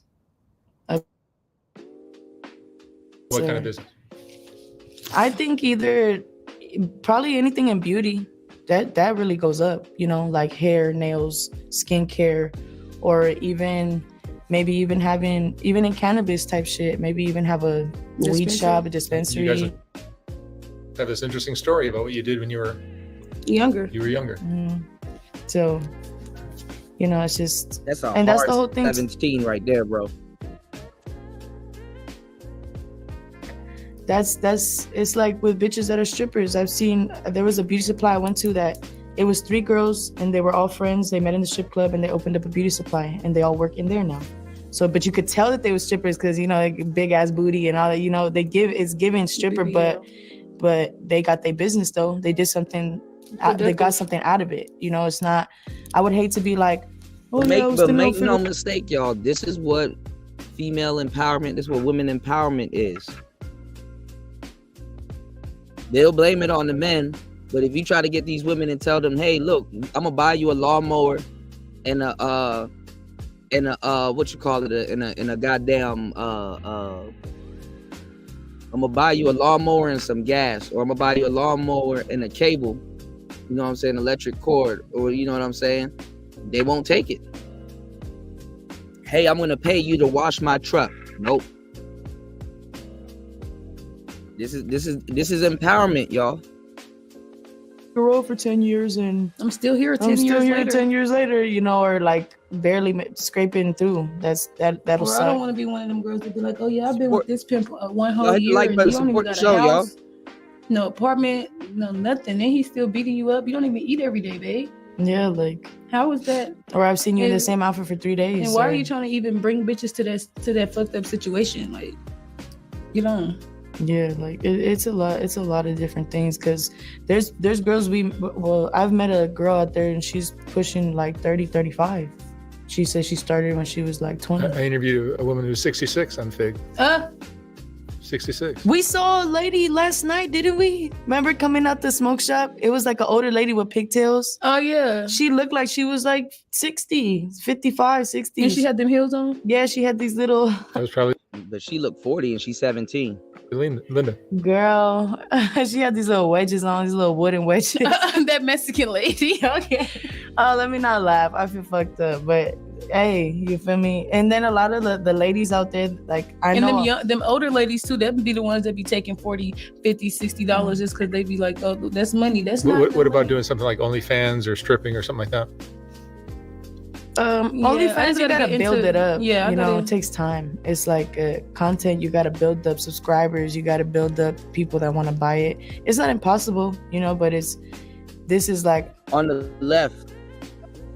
I could step outside and get a date right now, type thing. Be outside only for like 5-6 hours. The strip clubs be slow too. Got 2,500. Mm-hmm. The strip clubs be slow too, cause you gotta go up in there. You gotta pay your house fee. Like you gotta give money. The owner of the strip club is your pimp, basically. Yeah, he gets a same thing with OnlyFans. It's called tip in and tip out. So if his fee is like $60, you got to make $60 first before you start making your money. You got to pay for your, like, I guess your spot. And then sometimes it could be empty as fuck. So you got to bring money with you already to pay for your time to get up on the stage. And if you make $3, well, now you leaving with fucking $3 and your ass out. Yeah, but it could be the same on Fig too. So that sound like now all these bitches on Fig gonna be leaving with $60 and a wet ass. What do you get out of that? Girl, like, damn. But that's what I'm saying. Like, I would rather sit there and say. And then if you watch some of the women that's in the space or that was in the space, because like there was a lady here, respectfully, her name was it was another lady, she cursed me out, which is funny as hell, Nicole Michelle, and she just went from trying to teach women how to be wives to just basically teaching women how to be modern day courtesans, you know. Thank you, Devin D. Y'all hit the Cash App at $PTV888. She was teaching women how to be modern day courtesans.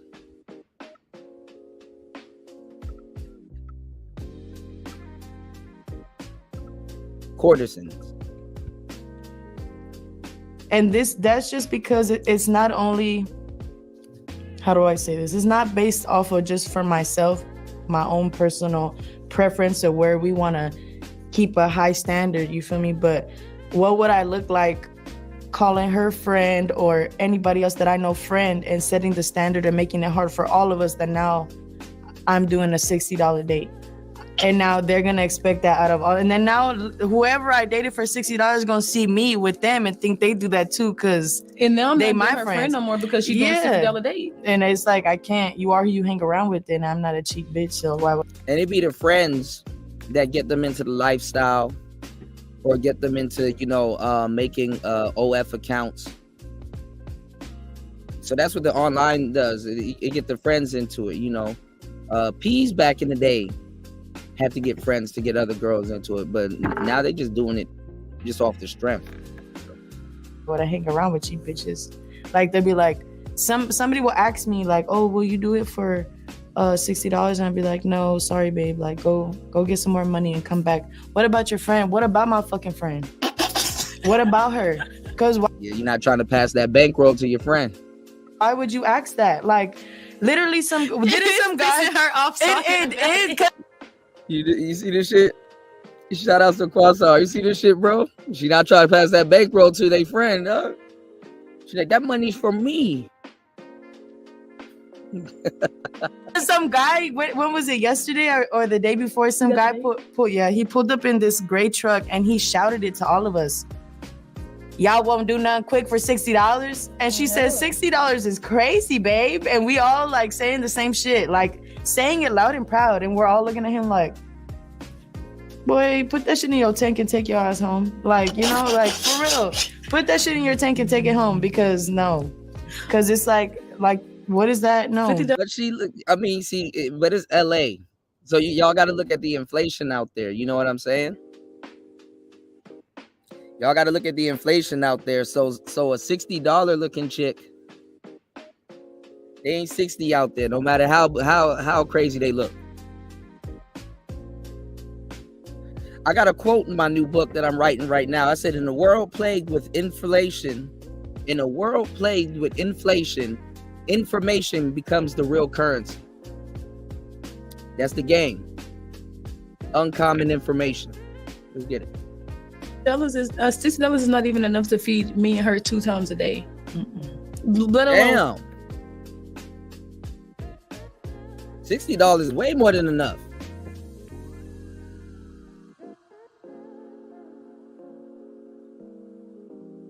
Look, we know it ain't enough to feed the one on the left, but damn. That's not even half of our room. Like, come on, be for real. Like, are you guys saving money? No. Yeah, I mean, you got to. Do you have a bank account? I got a Chime account. Yeah, something like that. Like I need Chime, a bank Venmo. account. But see, that's the thing. Women work for y'all to get a bank account. You have a bank account. No. Yeah. But I don't got like a bank. But like, if you have your Chime account, how much do you have on it, roughly? Not enough. I don't feel like it's enough. Nowhere near $10,000 yet. That's what I'm saying. Mm-hmm. Nowhere near Doing up what there. you're doing, you should have 30,000 in there at least. Yeah. But it gets sometimes. That's why it's People that got 30,000 don't put it in the Chime account.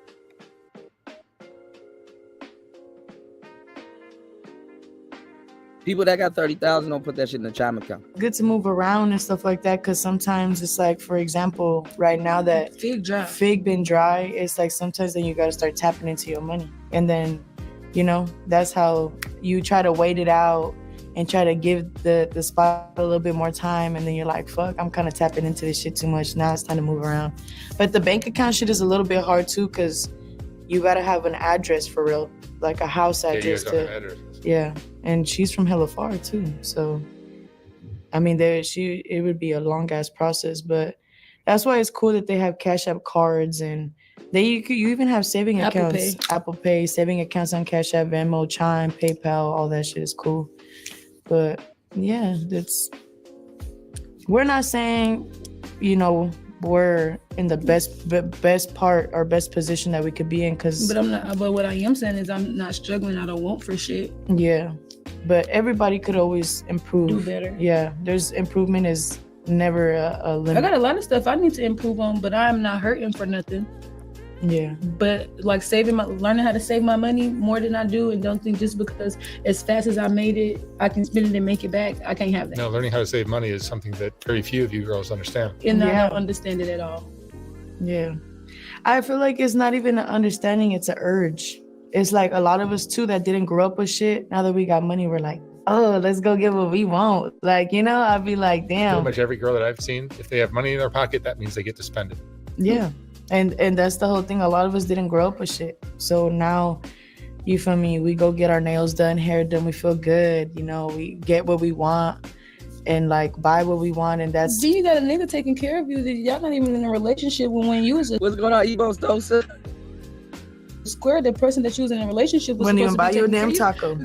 Barely buy some tissue for the fucking house. Mm-hmm. Like that's the whole thing about it too. Like, some girls would be like, oh, well, I don't sell my pussy, but baby, you maintaining a man at the house and he's sitting up there playing 2K and you just came back from a 12-hour shift. Baby, you are the trick at this point. Like, I would rather be selling my pussy, getting money, doing something than being in a situation like that. Like, they're headed the same. Them hoes be judging people. Way, living minimally, doing smaller shit, or girls that are squares too, they get beat up. They have nothing. You think prostitution should be legalized? Yes. Because keep a lot of more girls out of trouble, because a lot of girls got a petty ass prostitution cases when it shouldn't be, like me.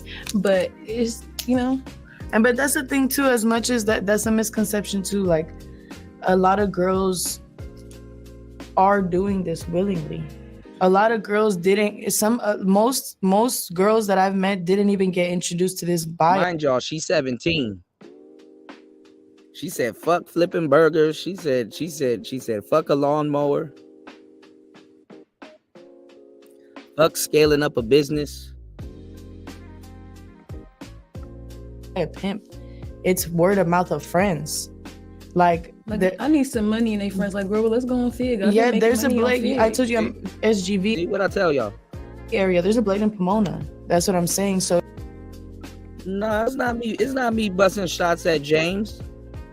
I caught James somewhere on the other side of the internet, just like I catch a lot of people, thinking I'm not there, talking crazy about me personally.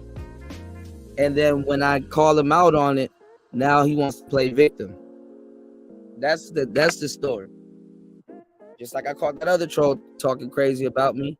Then when I respond, now all of a sudden he's doing a whole bunch of videos on me because he got caught or I said something back.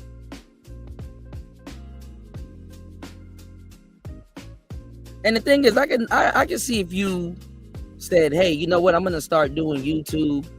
So let me go try to find and chase clout and use somebody else's name. If I put it in the title, I'll get more views on my videos. But it's like, you don't even have a place to parlay. You don't even have a place to parlay the clout that you're trying to get. You don't even create content. So what's the point of chasing clout? What's the point of chasing clout where you don't even have a place to even entertain the people that you're trying to get over to your, you don't have a topic, subject matter. You don't have none of that stuff. Like, at this point, I don't mind people chasing clout for a little bit, but at least have something to talk to when you're trying to lead them to your shit. You know, what's going on, Emo? So y'all gonna learn. Cause that's one of the worst things you can do, to try to chase clout and nobody's listening to you unless you're talking about the next man. At least have something established. You don't even have 5 original videos that you can say, hey man, F that dude, but look, this is what I'm doing here. You know what I'm saying? Shit, at least go live and cut grass or do something.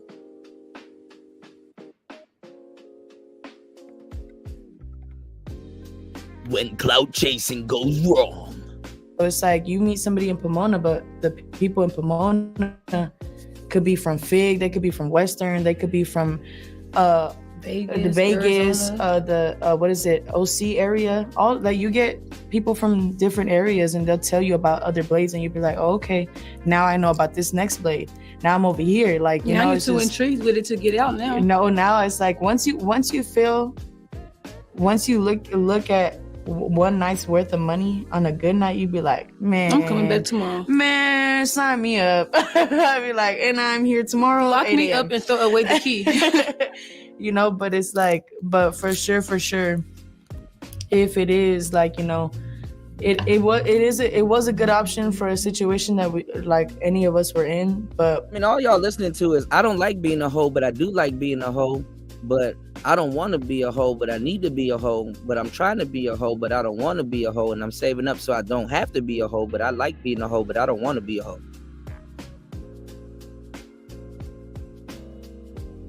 Don't try to figure it out. What's going on, American Negro?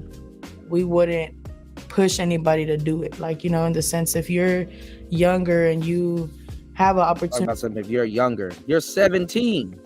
But you look 40. You need to go to school and really be successful a cool way. Do that too. Just because we do this doesn't mean we shame other things. You know what I'm saying? Y'all just did. Anyway. Oh, minors, stay home. Yeah. Please don't. If you have going on anti-social socialite podcast, it's not the life you want to do. Stay home. Yeah. It do get hard sometimes. It do get depressing sometimes. But once you in this life, it's not no getting out. Yeah, not everybody is cut out for this. So when we seem like we kind of waterproof, like it just beats off our skin, is because that's what you have to be that way. Because if you let everything bother you out here, you'll be 5150 by the time you're done. I'm so serious. Being out here and the way they talk to you and the way that it's like pimps pull up. Yeah, pimps pull up. Some pimps pull up and be super disrespectful. You feel me? Or even with the things that happen to us, like, you know, a bad date or whatever, that can really fuck up your mind if you don't know how to, like, process it. Be like, okay, like, you know, I know this person did this to me, but some girls, they get to a moment where they blame themselves. What did I do wrong? There's gonna be people like that everywhere. You feel me? So it's just like, you gotta have a different type of thought process. But hey, not everybody's cut out for it. Oh man, God bless him. God bless him. God bless America too.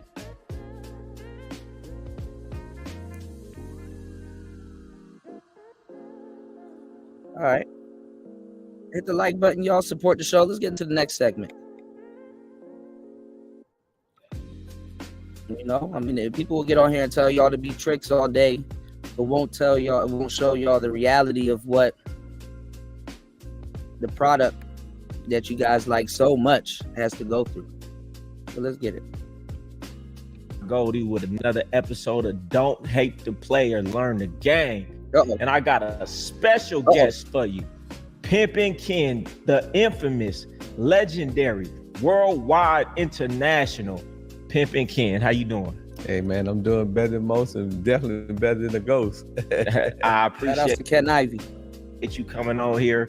You know, it's going to be a real treat. You know, the type of information and game that you have from your transition from the streets, from the game to the corporate executive suites, as you like to say, you know what I'm saying? So we're going to give these people a whole lot of game. We're going to do something different here today.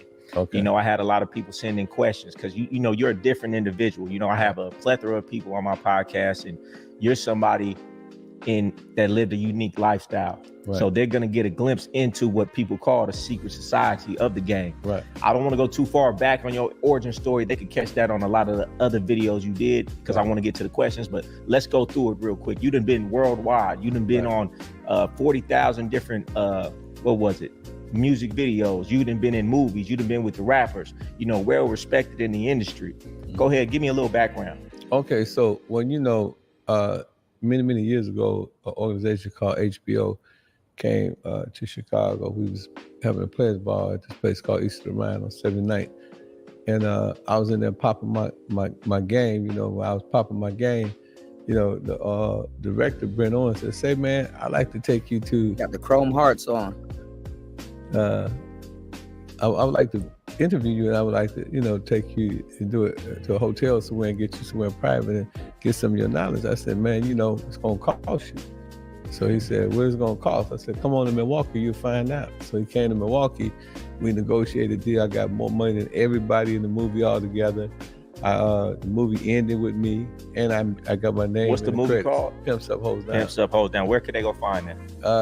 It was on HBO. I don't know. I guess they probably got it at some type of platform right now, but that's the last place I've seen it. Okay. So tell me, we're going to take it back. So for my audience that doesn't know, Now, I'm not playing this to incentivize or influence or tell anybody to become a pimp or anything of the sort. Reason why I got this lined up the way I do is to give y'all an overall view, you know, of the game. You know what I'm saying? Because not all players aspire to be pimps. Not all Macs aspire to be pimps. When pimps want to revert back to a foot soldier, they can if they want. But I'm not telling you to go in the other direction. Right? So some people were like, well, why would you consult with this person? Why would you, because I mean, like I said, a lot of people are squares, they just don't know. Okay. You can get the best business tips, right. You can't become what they're not. You can get the best business tips because, hey, well, anyway, let's just go. Decades were you a pimp for? Well, man, once a pimp, always a pimp. So I'm 60, so I'm looking at 6 decades right now in the ism. 6 decades. Now, my audience. What's going on, Cap? Y'all hit the like button on the way in. Support the game, y'all. We need at least 2 to 3 people on the Cash App. Come on, man. Let's get it. All right. So they're about to go into some intricate stuff. So let's get it. Yes, it's very diverse, but I understand that the game and the lifestyle, Well, I mess with his chain. He got the flower of life chain. Okay. It's really just a microcosm of the bigger game of the real life, and a lot of the game and a lot of the lessons are transferable. So it's a lot of information that you have that can still help these guys and help these women and bring some clarity, So first things first, how many women did you have at your height? I had 16 women. 16 women.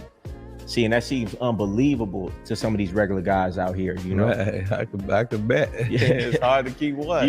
It's hard enough for them to keep one or even get one, right. Let alone having 16, let alone having 16 women, not just having them, but them really having to keep you by giving you money, by giving you different things. This man was 160 toes in. All right. I'm gonna keep you, so try to break that down for the regular people out here. What was it about you when the average man could barely get one and keep one, and you was able to have 16, really socking into your pockets and giving you everything they had every night? Well, you got to look like you are. Who you say you is, that's how you got to pull up. So a lot of times, these guys get out here, Goldie, Brother Gang God, they be selling these bras dreams.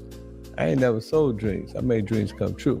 So, you know, a lot of bras, you know, they would get with me and they get leveled up, minks and diamonds, and got their own vehicle. And the other bras be like, hey man, you got to get with Ken. You know, he got a real program over there.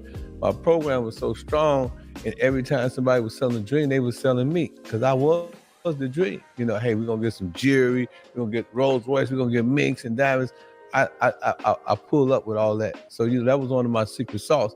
It's just, you know, being, you know, you got to look really, really well. You know, you got to dress really, really well. You got to speak really, really well. You know, you got to be the best that you speak. You know, right. Speak with two tones, the one in your mouth and the one in your shoe. You got to walk that walk and talk that talk. And that's why a lot of females were attracted to me, because I was the message that I bring. Shout outs to my bro, blessing the game. He said, bless the game. Shout outs to my bro, Evo Sosa, dropping the huge $10 on the Cash App. Man, and if you're not subscribed to Evo Sosa, y'all tripping, man. If you're not subscribed to Evo Sosa, y'all tripping, man. Make sure y'all hit the like button, subscribe to Evo Sosa, and yes, thank you, bro, for supporting Player Talk Reparations. Let's get it. Hold on. More. Wendy? Thanks, Chuck. We're standing here in front of the Olympic Liquor Store in Queens, where scores of African Americans have been lined up for hours. We spoke to a few of them earlier. Ladies, may we get a word? Hide the money, y'all. There's poor people around. With your broke ass. Shout outs to D-Mac. Shout outs to the truckers in the building.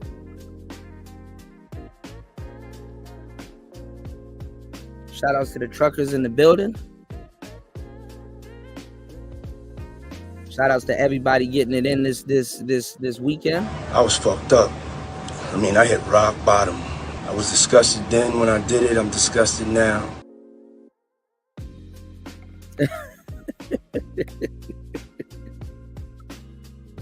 All right. Shout outs to everybody watching in the clouds, player hating.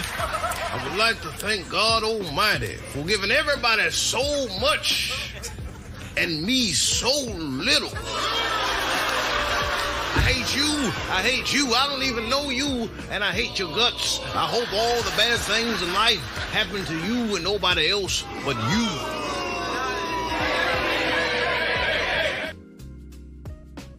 Yeah, man, y'all go ahead and sub to Evo Sosa. Dropping gems. Bro, Evo Sosa got. Hey, look, and he gonna get into them neurolinguistic. He already is, but I mean, if you into it, we gonna get into them neurolinguistic gems too. All right. Yeah, you know, ism. They, you know how the game go. The suckers got their place too. You know, we got onlookers. Shout outs to Antisocial Socialite Podcast. Like, comment, subscribe, share, support Player Talk Reparations. I appreciate you. Shout outs to Tech Rail in the building. What's going on, player? All right, let's get it, y'all. Let's get back into this game, man. This gonna be interesting. Like that, man. I preach that all the time. A lot of dudes, they want to talk the talk, but they don't walk the walk. It's harder to walk the walk than talk the talk, but they don't want to get that back part. They just want to sound cool. What you saying is you got to be who you present yourself to be, and you got to present the best. Yeah, establish principles and forever live accordingly. We talked about that in the other podcast. So, you know, a lot of times, dude, you know, even to this day at 60, dudes be like, damn, OG, you know, you still, you know, got all your jewels and all your tools, you know. I see you. I mean, I brought my trapper down here. My trapper's a 560 2022. So, you know, and niggas just ain't doing it like that. So, you know, I've been doing it like that since I was a kid, you know, houses in different states. So bras are attracted to that. You know, even younger bras be still trying to get at me, brother, gang God. They be sweating me like a sweatshirt. I be like, nah, baby, you don't qualify. You know what I'm saying? I'm leveled up. My game is too advanced. That's big. You said two things. So one, presentation is everything. You know, you got to look like $1 million if you're going to ask for $1 million. But number two. Yeah, you got to represent.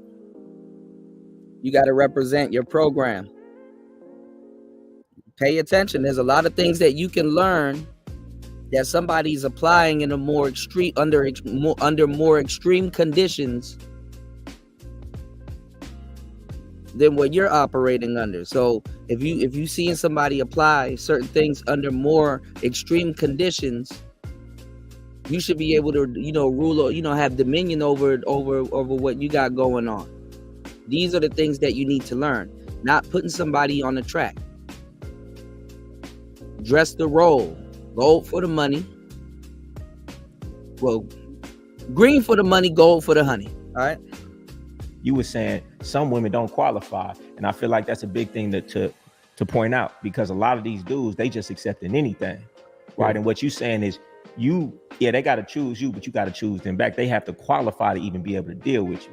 Break that down if you can. Have you ever had a pretty woman? She was so pretty that you thought she was God's gift to men, but but I'm saying she wasn't shit. I know. Oh, of course. You know what I'm saying? So so pretty is what pretty does. That's straight up. I had some bras that look like, I ain't never had no ugly bras, but I had some bras that look like they went all that, but they brought in the most money. You know what I'm saying? They was most dedicated. You know? Yeah, that's real. That's real, Devin D. That's real. But see, you have to have some tact too, because what Mom Duke said is true. But you don't want to fall into the rat race, because like that's a lot of things. That's a big deal with black people. With us, we like to spend our riches trying to look rich. You know what I'm saying? So like I tell you guys, you don't have to spend the most money. And I mean, even women will tell you this too. I mean, like if you don't got the most money, I mean, pick a pair of shoes that's comfortable. Get them in all different type of colors. You know what I'm saying? Some of the things I used to do back in the day, like if I did accessorize, it'll be hat, belt, shoes. You know what I'm saying? Hat, belt, shoes. And then you can just get regular jeans and white tees or black tee or something like that, and then probably get you a nice necklace or something on your arm and stuff like that. So the thing is that you got a lot of guys that's up there in age now that this stuff seems it seems juvenile to them, but it's like, bro, if you didn't do this while you was a juvenile, you wouldn't understand it. So now you putting yourself in a position where now you want somebody else to fucking walk you back into something you never walked into before. And these are the people that's running around criticizing, you understand, a lot of the stuff that's going on right now. We're gonna get into the game, y'all. Y'all hit the like button, support the show. A lot of the Manosphere mascots, we got to talk about it. I mean, we got into it. Shout outs to Ty City. We had a really good conversation on it a couple of shows back, where people was like, well, who was gonna be the face of the space back in the day? And they didn't want Angry Man to be the face of the space back in the day because they quote unquote felt that he dressed like a rapper. You know what I'm saying? He dressed like a Pookie and stuff like that. So a lot of people thought that Kevin Samuels was more so of the you know what I'm saying? He more so looked the part. But what was very misleading is that Kevin Samuels, even in the Manosphere, was an anomaly.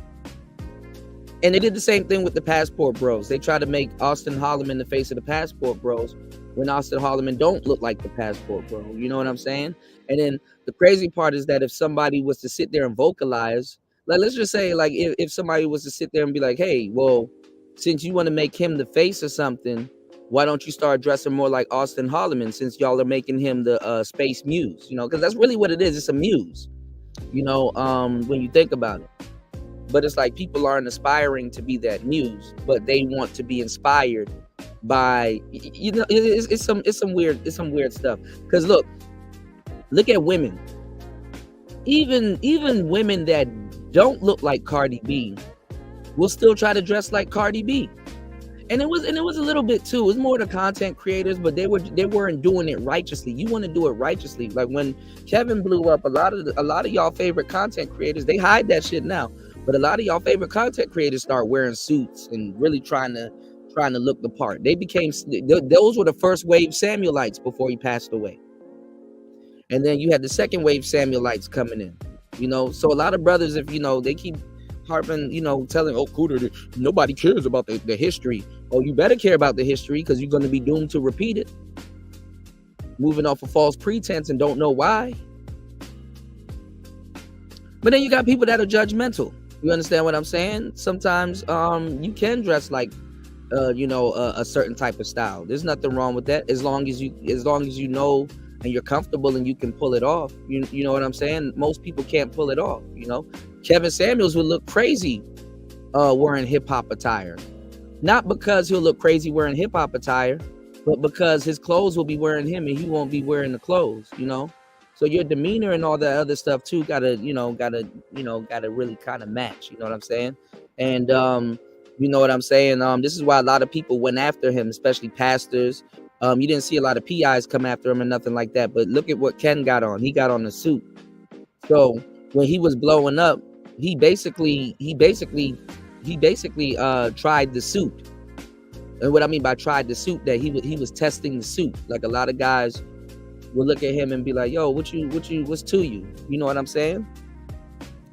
But studies show though, y'all, that if you do wake up every day and actually put on a suit, your productivity does increase. You know what I'm saying? You know? And then you got guys like Bill Gates, you got guys like Jay Leno, you got guys like Myron. Look at the numbers drop as soon as I start talking about profiling and styling. Look at that. I'm telling you, these dudes have a hard time. Look at the numbers. Look at that, it just dropped by half. It rubs them the wrong way. They curse Kevin out about this shit. Pay attention, y'all. So some people, what they do is they wear a uniform. And when you buy the same clothes, even for like 10 years, you save a lot of money. All right, let's get it. You know, so a lot of times, you know, a woman have to, you know, sometimes I will, you know, when I was young, like you said, I would turn a tramp into a champ, a false one to a boss one. Yeah. Now, you know, they got to come already made because I don't have time for a fixed up garbage can. Right. So a fixed up garbage can is a woman, she got nice boobs, she got nice teeth, she got pretty hair, her hair done, her eyes is green, red, blue, whatever you want to call it. And you know what I'm saying? She got all the trappings of a prostitute or of a money getter, right? Yeah. But she got toxicity. Right. She got too much toxicity in her life and she's too toxic. And you know, she's so worried about what these girls that's doing don't even look half as beautiful as her. You know, she's just so concerned about what's going on, and that makes her ugly. So that's why I mean she don't qualify. Tell them what the saying is. Just cause she a good looker don't mean she a good hooker. You know what I'm saying? So pretty is what pretty does, man. And that's a real principle right there that you should live by. Pretty is what pretty does. It's what she does for me that makes her look good to me. Yeah. You know what I'm saying? Absolutely. And these dudes, they play it the opposite way. If she beautiful, you know, she a 10. To me, it's what she do for me to make her a 10. Man, if you're doing everything that I like, you bringing it to me like you're supposed to, you treat me well, then you a 10 in my eyes. I don't care what you look like. And it goes to show too, you know, the saying, you know, you could put a wig on a pig. And I feel like a lot of these dudes, when you come from the lifestyle and you come from the game, you learn how to put a wig on a pig. So therefore, because you know how to do it, you know when you see it, and you know when you see it. You ain't got no game. Yeah, and you know when you see it, you know you can see a pig with a wig. That other girl was a wig on a pig on fig. So and most of these dudes out there, because they ain't come from the game, they don't have the experience. They looking at pigs with wigs and they overvaluing them. But me and you, we have X-ray vision and we can see what we looking at. Give you an example. One of my first bottom chicks, right? We went to New York. I mean, she was hoeing like the house was on fire. checking in like dirty laundry. You know what I'm saying? Just stacked up, right? And so I thought that she was all that. You know, we went cross country. We spent about 8 years together. Then I got this white broad, right? I'm talking about gorgeous, zero fat, blonde hair. You know what I'm saying? I can't say her name, but she was one of my best. She was one of my best persons, right? That I did business with. And this broad, man, she would go to the grocery store. Can somebody send me the video of Zoom to Thailand getting body slammed? I didn't see it. I heard it's crazy. I'm talking about in some jogging suits or some Nikes and come back for $2,000-$3,000. Oh, that's a real one. Yeah. I mean, she was just a whole magnet, you know, and tricks magnetized towards her. But I thought this broad that I got, because that was my first rodeo, I thought that this was really, you know, what it was. You know, this is how the game was. You know, I was checking 8s and 9s and 10s. She'd get a 35. She'd catch a live trick every now and then. I thought that was up until I met a broad that got 5s and 10s on a regular. You know, guys just would die over her. She was that beautiful. You know what I'm saying? And everybody know who I'm talking about that know me. They know what I'm talking about. The blonde hair, blue eye, white chick that I have for 17 years. You know, she was just a cold chick, and she looked good all of the entire 17 years that we was down. And you know, like I said, man, we can go. Her situation was so different than the ducks, right? We call black girls ducks. So we call them ducks because they quack too much. We call white bitches swan. You know what I'm talking about? So you know what I'm saying? The swan, I would take her into different environments, right? And we might bring, a couple of bands, because that's how confident she was in her horn. You got bitches that are confident, you got bitches that are competent. It's a difference. Right. She was competent and confident. So so are you saying that it was her looks that really got her to the next level and got you that next level? No, it was her competency. Okay. She knew she was a pro, not a prostitute. Right. She knew that she could go in any environment, and like she don't even like to dance. But if we was somewhere in a hick town or something, and it was a strip club, she'd go in there, she'd go run up about 8-9 bands in one day, just because that's how good she looked and that's how much game she had. So like we said, ain't how you look is how you hook. But when you look in hook, hey, man, right? So superstar. So that goes to your question. You say, well, who qualified? Now, once I started dealing with her, then this other, I had a brunette. You know what I'm saying? I got about 8 deep in snows. Right? It was snowing. I had it snowing in July. You know what I'm saying? I had it snowing in June. I had it snowing in all the hot summer days. I had it snowing. Because if they weren't snowing, I wouldn't go. I'm talking about the almighty whitey, the Caucasian with persuasion, the funky hunky. You know what I'm saying? So this is what I'm talking about qualified. Yeah. So now, unless she's a tall, dark-skinned, beautiful black sister, she had to be tall and dark-skinned, cocoa brown complexion. I wouldn't fuck with her because, that's the only thing that those people in that business would accept other than a European, right. or exotic, or female, white, Asian, different persuasions, other than African American. Right. Correct me if I'm wrong, but what you're saying is you got to know what you're looking for. You just gonna accept anything. Well, I think you got to know your craft. You know what I'm saying? I think. No, I'm saying you, as far as what you were looking for that had to qualify. Yeah, that's what I'm saying. That I was skillful at knowing, after so many years, what works and what don't work, right? Right. Tattoos, bullet wounds and all that shit don't work for me. Man, I think that's big because a lot of these dudes, they just taking anything. They don't really have any requirements or any standards.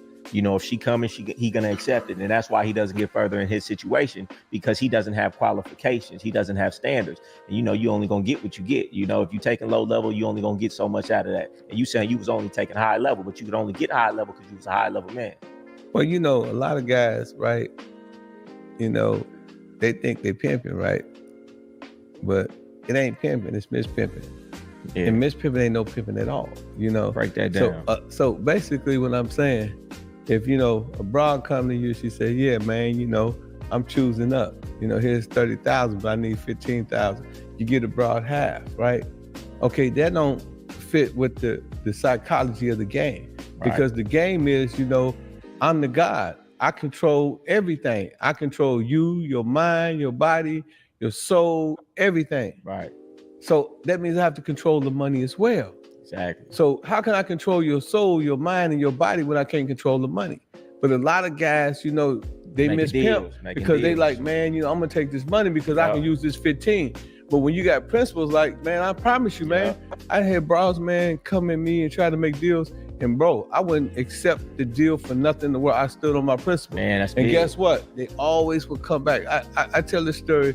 It's a funny story. So this one sister, right?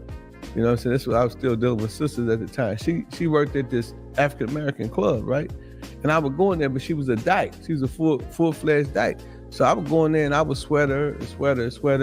And she like, I like women, woo. You know what I mean? And I be cussing out. You know how we do it, peace. I'm cussing her out and calling her all kind of names and said, this is why, you misguided, undecided, you need to quit making the mistakes, messing with Frosted Flakes, you know what I'm saying? I'm just popping at her, right? Yeah. But then, she tried to give me some money one time, and I told her, man, I don't want that shit. I said, man, come on, man. You know what I mean?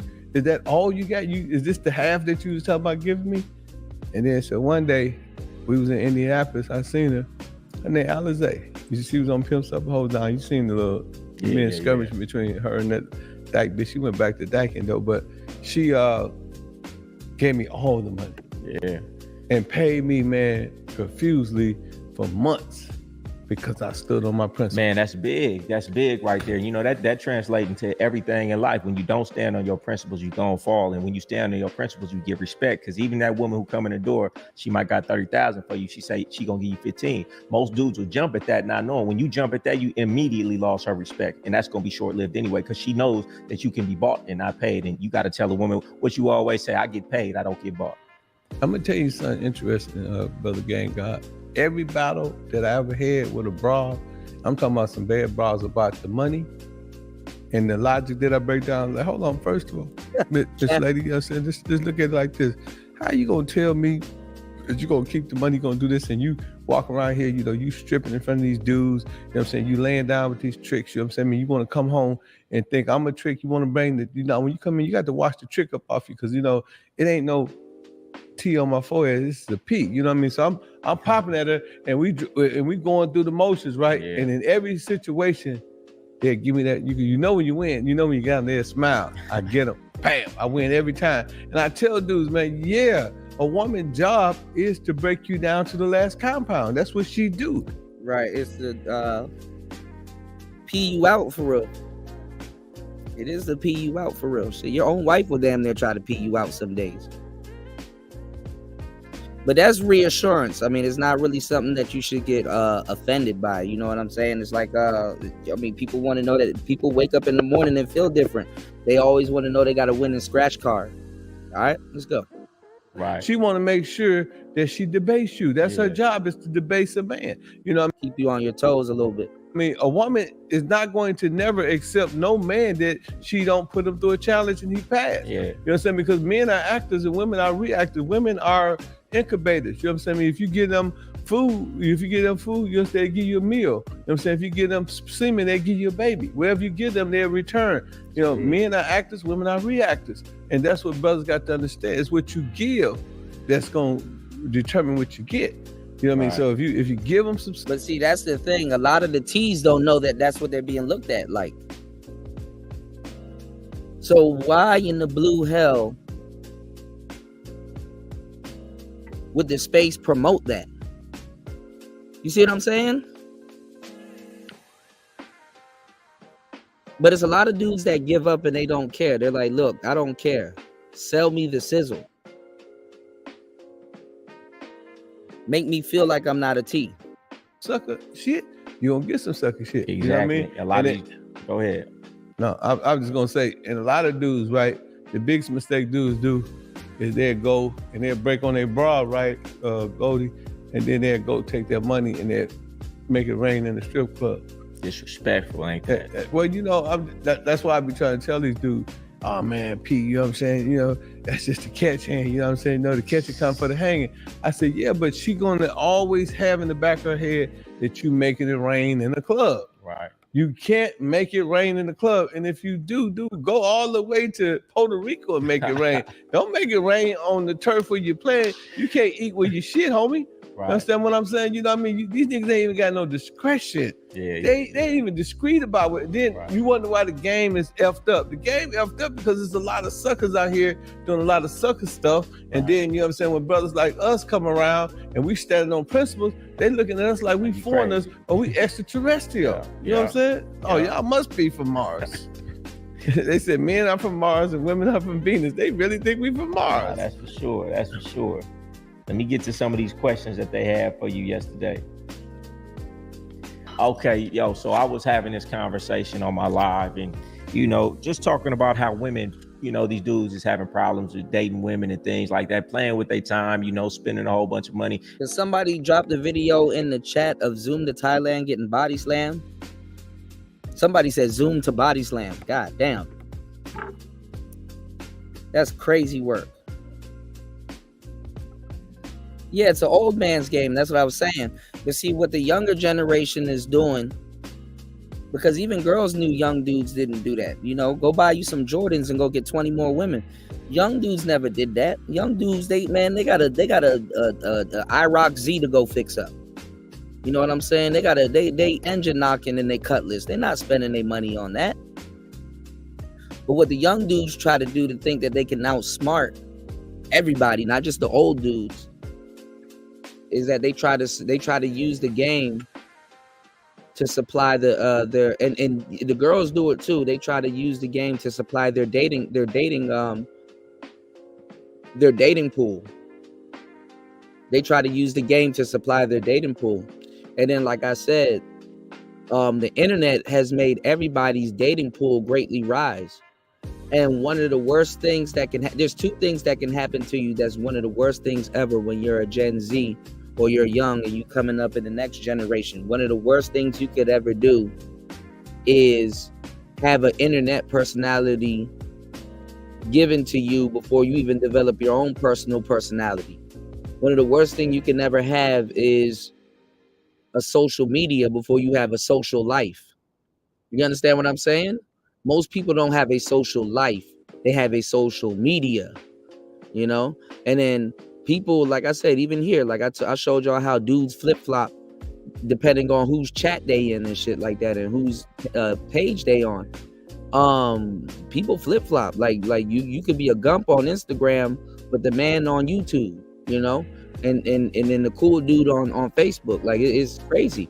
And then the funny thing is now, you know, like I said, when we were coming up as millennials, we were beta testing all of that stuff. Now, y'all tripping, man. If you know, you better have like some type of online business or some type of online work or something like that, or your real work and stuff like that. If you have a Tinder or a Hinge and stuff like that, and you're a plumber, hey, you better have your plumbing service on that Tinder or that Hinge. Yeah, you might not be able to catch a date, but you can catch a customer.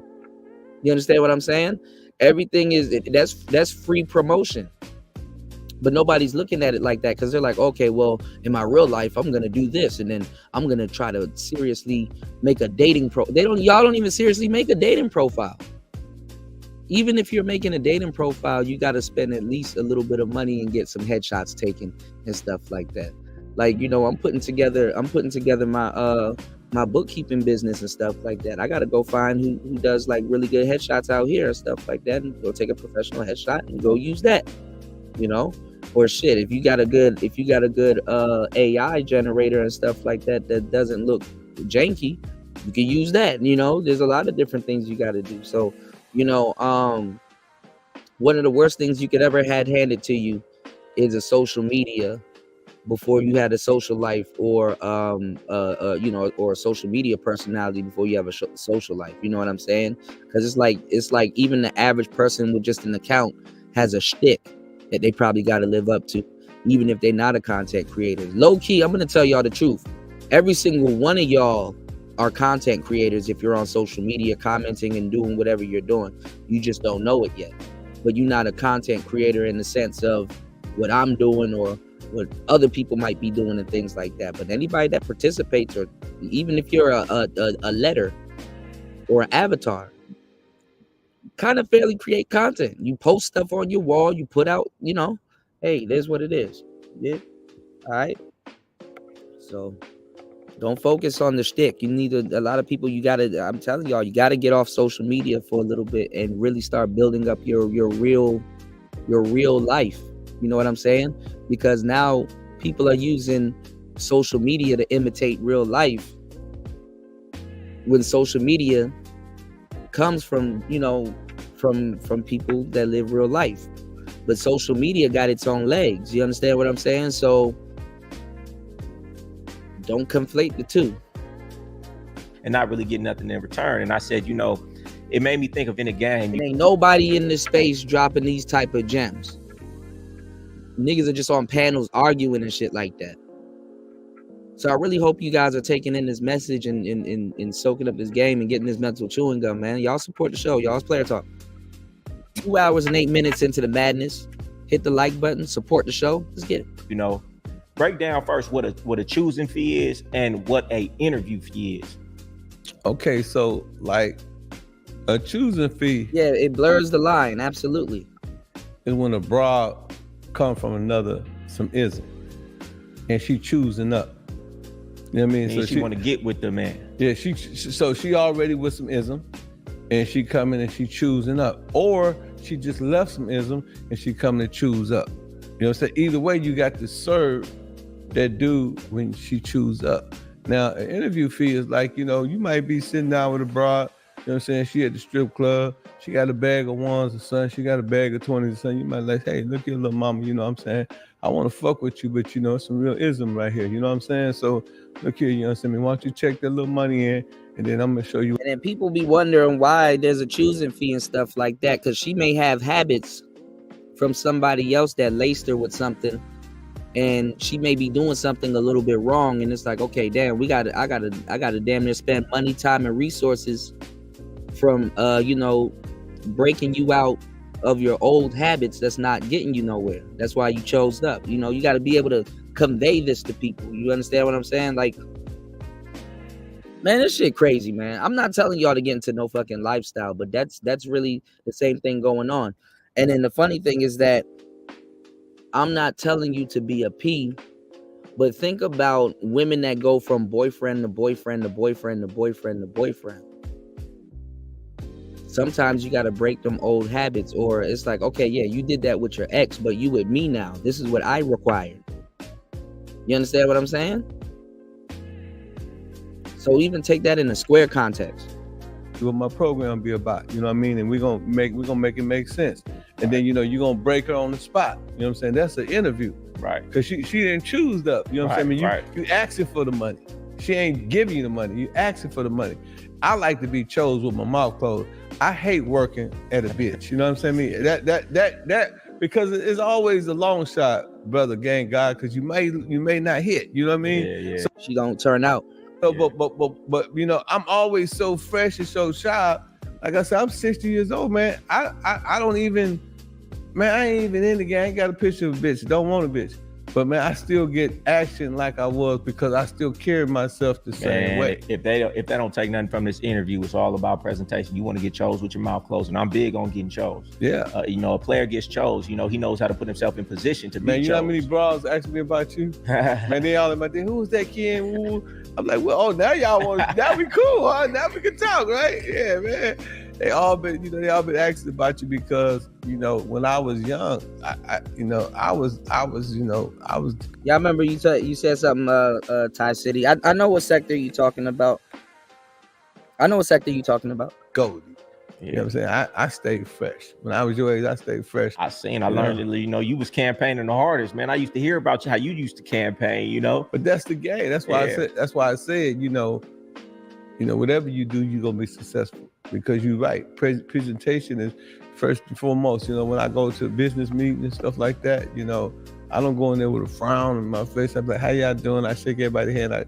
I light the room up, you know, and I generally leave closing the deal. Right. You know, so that's, you know, I talk to my bankers like that. No banker gonna give you a loan if you walk in there with an attitude. Right. You know. Right. But back to what I was saying, I was just trying to make a correlation. Like I was saying, man, the game is just a microcosm of a bigger macrocosm of life. And what I was saying was these guys, they have problems with these women, playing with their time, taking them out on dates, spending money, and not catching a woman.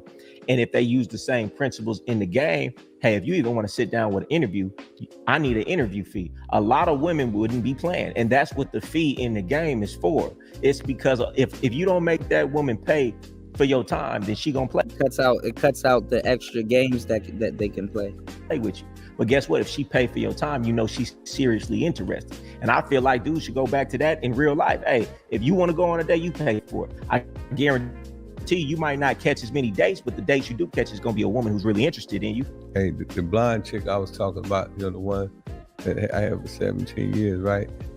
We was on the phone and we would be talking, right? She would, you know, this is what she chose us. She would call me and I'm like, hey, I'm busy. You know, I'm busy. She got so hold on, give me 1 second, Cap. I'll take a look at it. Give me 1 second.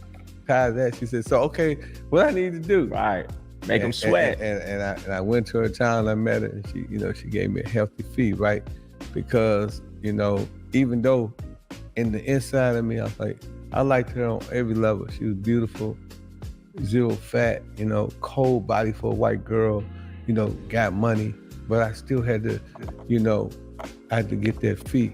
Cause I knew, and that's why she stood, every nigga in her town tried to have her, but she stood with me so many years, you know, cause she knew, cause she was in the game, she'd been with a couple dudes, she knew it was nothing in the world like me, you know what I mean, that she had encountered up to then, you know what I mean, because she was like, you know, and she retired again. She retired, you know, I was the last, you know, guy that she gave some ends to, right? But, you know, that to go to tell you what I'm saying, it works so profoundly that here it is, you know, years, you know, here it is me standing on her for like 2 months, her calling me, I'm always busy, you know, whatever. And I'm telling you, bro, when I seen her, it was another bro, one of her partners, got at me first. You know what I'm saying? I'm looking over her like, you know, like she a brunette. Hold on, y'all. Damn, he picked him up and walked with him. All right, hold on, y'all. Just in. Damn, zoom to Thailand. Damn, why all of this footage be looking like it's filmed in the 90s? Hold on, bro. Hold on, y'all. Zoom the timeline, got body slam. Hold on. Damn, bro put down his bags. Oh, man. Richie.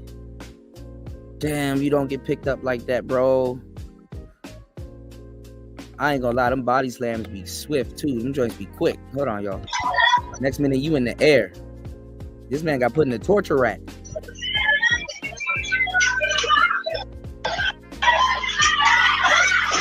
Ooh.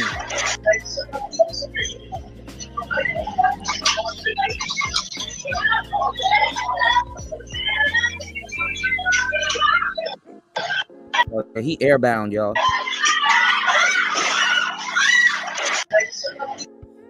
Damn. Hold on, let me see if I can zoom in. Hold on. No pun intended. God damn. Hold on.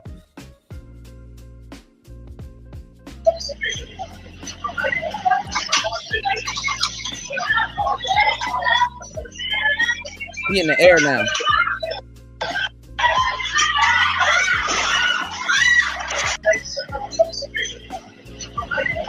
My man put down his bag.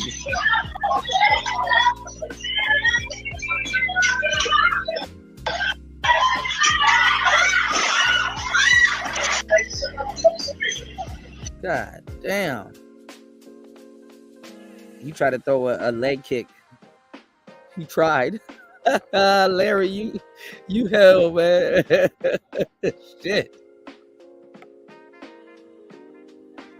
I ain't gonna lie though, he got the type of girlfriend that'll nurse him back to health, bro. You gonna have to spin the block, man. Damn. What's going on, John? Checking in from the good MIA. What's going on, player? Bro, god damn. Yeah, if a nigga pick you up, you gotta get licked up, man. Godzilla. Hey. Damn, light skinned dude's been taking L's all summer, man. Yeah. Dude, she a bad white bitch too, you know. I'm looking over her and I'm looking at her. She said, "Oh, you like that, huh? You like that, huh?" So we was in this one club, then we end up, I sent him in another club before, you know, the night was over with. When I saw him, oh, that's crazy. Yeah. That's how, you know, we swapped information. And, you know, like I told her, you know, woo, you know, hey, man, this what you're going to need to do, man. You know, you're going to need to make this happen like that, you know. I mean, my fee was $10,000 at the time, but I take it $5,000, you know, I take half right now, you know what I mean? Because it's a choosing fee, you know, and you can work up to the other half, get to the 10. So, you know, she was like, you know, bullshitting, but she came with 12. You know, she said your choosing fee is 10,000. Oh, she reached you more. She gave me 12. She said, "Cause I ain't the average bitch." Oh, see that right there? Yeah. But you know, she only did that because you showed to be a next level man that she couldn't conquer right away. Mm-hmm. So you was a challenge to her. So what I'm hearing right now is 1, presentation. 2, you got to have high standards and qualifications for the woman. And 3, you can't be too accessible. Okay, let's talk to the squares. Okay, all you squares out there, look, man, whenever you have a woman that you're pursuing or you're trying to court, you know, the only advantage that you have is that you're standing on something. You know, a woman want a man to be either intelligent or to be making a lot of money. Get your respect at the door. Because it's some type of advantage that you got to give yourself. Elijah Muhammad and Malcolm X said a man should be 7 years a woman senior. You know, it's a reason why, because women mature way faster than men. That being said, so you know what I mean, if you don't have a lot of knowledge, if you don't have a lot of wisdom, then you know she's going to use her wisdom and her knowledge against you, and she's going to try to little boy you. But you know what I'm saying? But if you got some wisdom and some knowledge, and every time you talking to her, you level her up, or you're not raising her skirt, but you're raising her intelligence, then you're gonna always have the advantage. And when she marry you, one of the things that you got to do, especially once you lock a broad down, you got to always reinvent yourself. Women is not going to like complacency. You can't be complacent. You got to keep elevating. You know, today you in real estate, tomorrow you a lawyer, the next day you doing something else. But don't never stay doing the same thing, because she's going to get comfortable. And when she get comfortable, just like any other thing, that's when she started to wonder. You know what I'm saying? And that's why a lot of divorces become, because men get too comfortable. You get to playing NBA 2K. You get to doing all this square stuff. You know, you get to hanging out with the boys playing football, and you forget that you got a real woman at home that you got to stand on. Man, hey, that was too much game right there. They need to pay for shit like that. Hey, it's for sale, man. Free 99. Hey, you know, I used to say it all the time, man. I'm like a fixed Rubik's Cube. Just when you think you got me figured out, I change again. You know, because as soon as a woman figure out a puzzle, what does a woman do when she's done with a puzzle? She put the pieces back in the box, you know, and move on to another one. So you got to stay moving, stay evolving. And I love what you said. You got to stay 7 years her senior. You got to stay 7 steps ahead of her. Don't raise her skirt, raise her intelligence. You know what I'm saying? So, man, that's some game right there. Listen, brother gang God, man, listen. 99% of my success come from being a thinking man. See, if I give my brothers and sisters out there to think, they'll say themselves. You know, the problem is we don't think, because the thought was the cause of all. See, the sin don't lie in the act, it lies in the thought. You got to think it before. It got to be in your head before it be in your hand. You ain't just bought that chain. That chain had to be mentally designed. Yeah. That is a custom chain. Yeah. And that's how you got to do with your life. You got to custom your life. Just like that Rolls Royce you got outside that's gold. Yeah. You had to think about that. You got to think about everything you do when you're dealing with a woman. You know what I'm saying? You know, you just can't. You know, man, I got so many tricks and trades, man. I mean, it would cost $1 million for me on how I deal with women. You know what I'm saying? And that's a whole nother interview. Right. You know, just dealing with women, man, the psychology of dealing with women, man. I make women, I don't say I make, well, my woman, you know what I'm saying? Everything that come out of my mouth is instructions. Hey, excuse me, little mama, I need you to cook me some eggs. As soon as you cook the egg, I need you to go run me some bath water. After she run the bath water, hey, little mama, I need you to go get my slippers, right? You know what I'm saying? I need to put my house shoes on. Then after that, hey, little mama, I need you to run to the store and grab me some fruit. It's 9 o'clock at night. Little mama, I need you to go run and give me some fruit. Yeah. You know what I'm saying? I mean, the minute, you know, like, let's use the pimping, for example. Hey, what's up, bitch? Hey. That's the first introduction, right, to most pimps. 2 or 3 weeks later, they playing video games, or they on the phone. Yeah, man, just check 10,000. Now she looking at you like, nigga, what happened to the pimping that you gave me out the door? Niggas run out of pimping, and then they wonder why the bras run off. Yeah. They run off because it's a 24-hour job. Ern woke up today and chose violence. What's going on, Ern? Yeah. Being a husband is a 24-hour job. Being a wife is a 24-hour job. You can't never stop. You got to always, hey man, the same thing it took to get your baby hooked is gonna be what it's gonna take to keep her. Man, and they forget that part. It's easy to catch them. It's what you do with them after. That's where the real work comes in. That's like my mentor always say. He said, Ken, it's easy to get money, but it's hard to keep it. Yeah. Everybody know how to get millions. Yeah. But don't you mean now people know how to keep them? Well, I mean, the thing is, sending her out at night and having her do things for him, it's a male shit test also. That's what's not being said. It's a male shit test also. You know, it's like, okay, what is she gonna go, you know, what lengths is she gonna go through, you know, to get things done for him? Is she gonna be combative? You know, sometimes you gotta do those type of shit tests so people can be used to doing things for you. You understand what I'm saying? So they got to think twice when they not finna do things for you, or they feel they don't want to do things for you. So that's really what that is. Don't too many people know what save and invest mean. People don't know how money works. People don't know how to use money.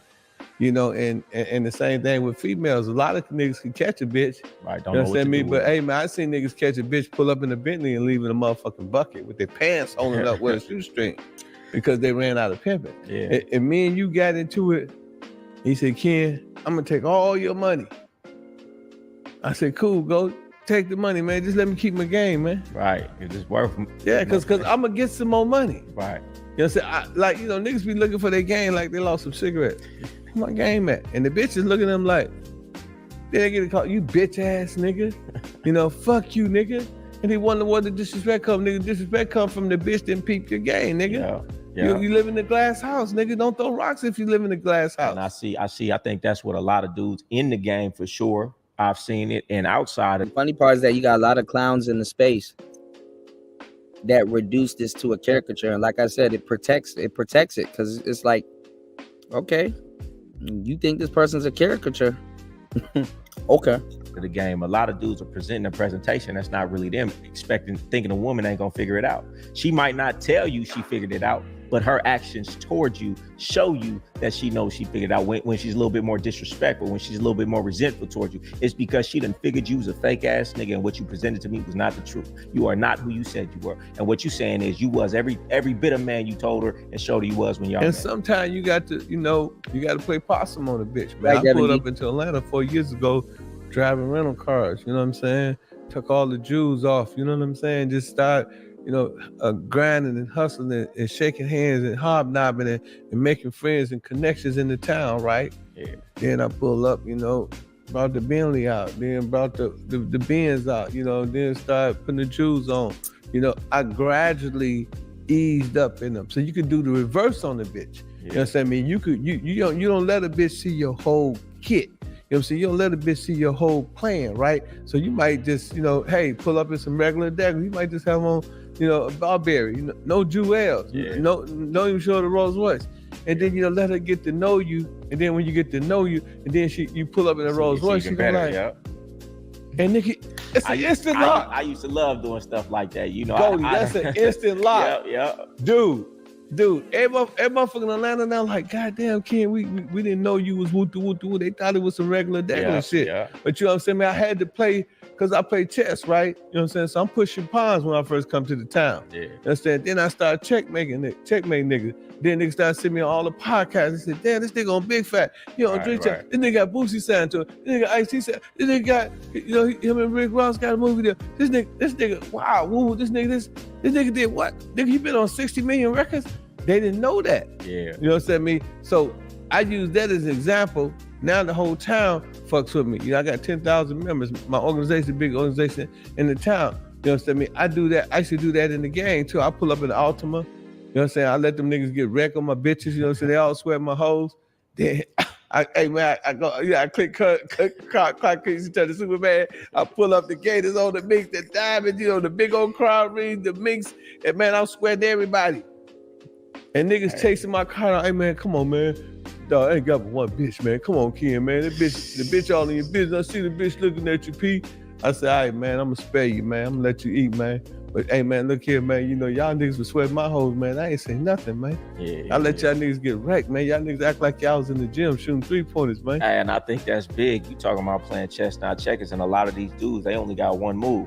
They not thinking outside the box. When they talking to the broad, they not even thinking because they trying to be you, Goldie. I never tried to be Bishop Don Juan. Yeah. I never tried to be Grandmaster. Yeah. Why would I want to be somebody else? A copy of somebody when I could be an original of myself. No, that's a fact. So that's him shit testing them niggas, and he forced the dirty macking. You want to see how he gonna be accepted, and then he basically forced the dirty macking. Okay, let me see who's gonna be an ally, who's not gonna be an ally, who's dirty macking, who not dirty macking, who gonna try to take advantage of the situation, and who gonna rise to the occasion. So hey, shit test is the best. So what happens is, peep this is some real game. This is what I'm about to say. This is gonna blow your game because I lived it. So they see Goldie with the chain on, right? They see Goldie with the gold Phantom outside, race. You know what I'm saying? He got the Barberry joint. So that's all they hustling for. Right. They want to get that. So they peep game. So they get the gold, they get the thing. All they doing is they peeping what Goldie do. But they don't have no game. They just peep game. Yeah. So when Goldie disappear, everything stopped. Man, then you be like, damn, man, my nigga was balling, but you know, he around here, y'all going to the 11, y'all going to Tootsie's, and y'all popping, pimping and shit. And this nigga, you know, he leveling up, and you know, he mashing at the bitch. Like, yeah, bitch, we gotta get this, we gotta get this. Yeah. And he get everything that you said that you got, and then you disappear on it, or you quit fucking with the nigga. What happened? This nigga fizzle out, man, just like a soda, man. I used to say that shit all the time, man. Everybody try to peep game, but you know what happened when you peep game? When there ain't no more to peep, you run out of game. You run out of things to do. You run out of things to say. And that happens all the time, you know, so. And that's the answer to your question, bro. That's why it's so many lames out here, because they trying to be you, they trying to be me. And then when me and you don't give up no game, or we close our mouth, guess what? Them niggas, the true self come out and turn the faucet off. And the bitches blow up every time. Man, and I try to tell them all the time, man, you getting on my Instagram, you watching Ken YouTube, you trying to peep game because you too cheap to pay for it and get the real game. Listen, we give thousands of crumbs of game, but it takes millions of crumbs of game just to make a slice of cake of this game. Y'all really not getting a lot. Y'all just game deficient, so a little bit is a lot to you. But if you don't get instruction with them game, you're going to self-destruct. Mm-hmm. And I see it all the time. You know, a lot of my partners, man, they teethed and fell out. You know, they got that needle in their arm, they got that pipe in their mouth, they got that bottle in their mouth, and they done. They 60 years old and done. I got a real question for you, man, because everybody talk about, you know, the glitz and the glamour of the things that you did, because you make it look good, right? You make it look good. You make that shit look real good.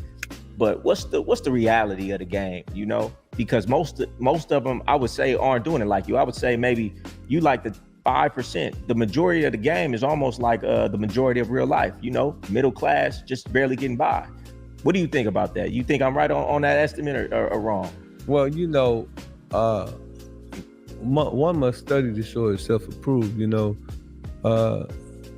Hey, man, people would say, Ken, what to study? I would say, study yourself. Yeah. You would well help study yourself. You ask me what to study next, I say study yourselves. Right. Your higher self and your lower self. Man have two selves, a higher self and a lower self. The higher selves are the mothers of the virtues and the harmony of life and be just as much as love, right? The higher self is with the lower self is with the higher self. It be hatred, slander, lewdness, murder, theft, and everything in arms. So one of the things that makes Pimpin' Ken is I stay in my higher self. I stay positive. You know what I'm saying? I write my goals down. You see what I'm saying? I visualize, I believe, whatever the mind believes it can see if it can achieve. I got a creative imagination. You know, I see things before I be things. Yeah. You understand what I'm saying? And I'm persistent. And, you know, I read a lot. You know, I educate myself. So a lot of dudes got the same game that I got. They can put on the minks and the diamonds. But had they read Think and Grow Rich, had they read Kiyosaki, had they read the 48 Laws of Power, Sun Tzu, The Art of War, had they read Denmark Vesey, Gabriel Prosser, had they read the Destruction of a Black Civilization, Mansa Musa. Yeah. So all of these things makes you a little bit more than what you are. Yeah, you know, because we don't make ourselves. You understand me? See, there's only one university I never graduated from, and that was the University of Life. You know, because life will show you something, you know, each and every time. So I study people. You know, a lot of people study plants and animals. I study people. You know, so that's one of the things that make me successful. And I look at your mistakes, and I see where you going around. And, you know, I double down, you know, like me having 5 movies coming out in the next 2 or 3 months, you know, called The Making of Artists. I would say me signing Boosie, me signing Ice-T, you know, me, you know, starting the hip hop fraternity, you know, just being industrious, you know what I'm saying? Me being creative, you know what I'm saying? Have a creative imagination, a creative mind, and being able to organize people and delegate to people and be a great leader, you know, being tolerant, you know, being, you know, being, you know, practicing justice, being equitable to people. So, you know, that's some of the things that comprise. So it's just, you know, people always say Pimpin' Ken the Pimp, but they don't say the comma, the author. You know, I wrote 2 books, The Art of Human Chess, you know what I'm saying? A study guide to winning. Very successful. The 48 Laws of Game, you know, comma, you know, the founder of Hip Hop Fraternity, comma, the founder of HHF Magazine, founder of HHF Radio, founder of HHF Awards, you know, founder of HHF Clothing. You know, so you got to keep on reinventing yourself. And I hear what you're saying, and I feel like that's big. You know, it's all about purpose. You have a purpose, and women always want to follow a leader. Or diversification. That's the word I was looking for. You got to diversify, man. And you got to have vertical integration. So, you know what I'm saying? As you integrate, it's got to be vertical. So, you know, I'm always, you know, coming up with something. So everybody try to typecast me and say, he's a pimp. Yeah. And they wanted to put me there. Like, he's on Drink Champs. He's doing books now. He's doing this. He's doing that. He's got movies. He's doing that. And I never let. And see, people be talking about the red pill, the blue pill, the black pill, and all these pills. And what they don't talk about in these spaces, you want like the black pill, for example. All they talk about is borderline gay shit and maintaining being an incel, when they really should be talking about enlightenment. They really should be passing around the Bhagavad Gita and Earl Nightingale, Eckhart Tolle, Sadhguru. They really should be passing around Carl Jung and you know you know they really should be passing around those texts. What's going on, Brother Love? Real player in the building. They really need to be passing around those type of doctrines, you know, chasing enlightenment and stuff like that. That's what they should be talking about.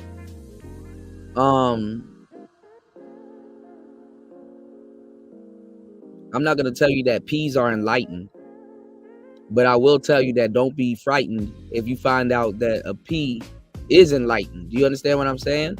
So don't be surprised if you can get, you know what I'm saying, a millennia, if you can get decades worth of game from somebody that you thought was a clown.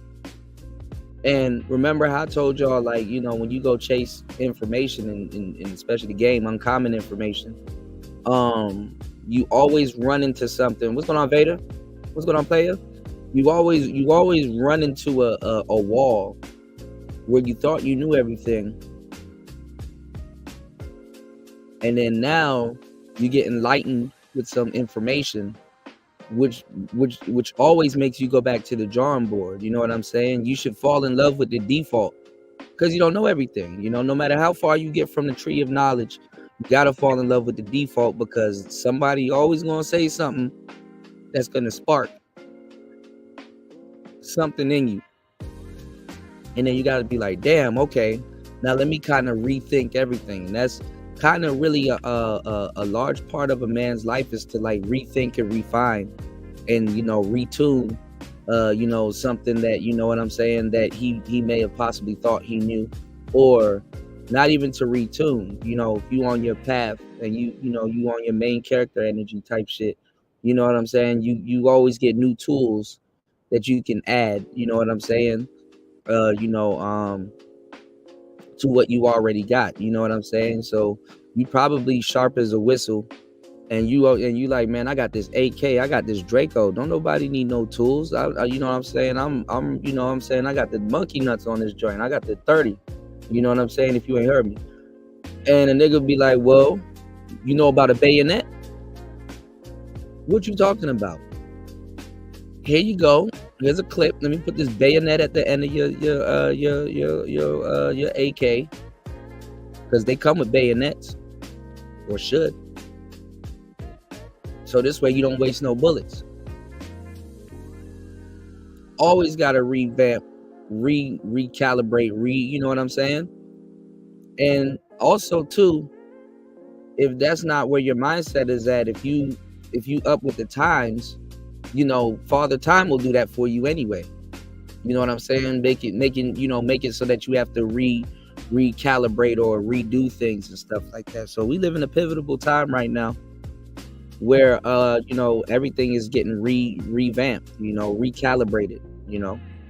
So we got to prepare for this, you know, for the next 5 years, you know. So always have something that you're learning and something that you're doing, which is going to propel you forward. So like I said, arrows get pulled back before they shoot forward. So, you know, sometimes, you know, you got to hunker down and learn something that you never thought you would possibly be learning. Sometimes you got to, you know, be having something going on or doing something, you know, always be in pursuit of some type of information or knowledge.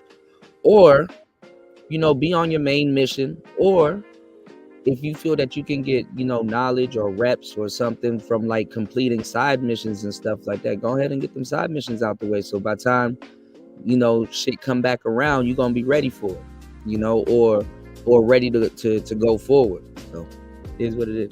Let a nigga put me in a box.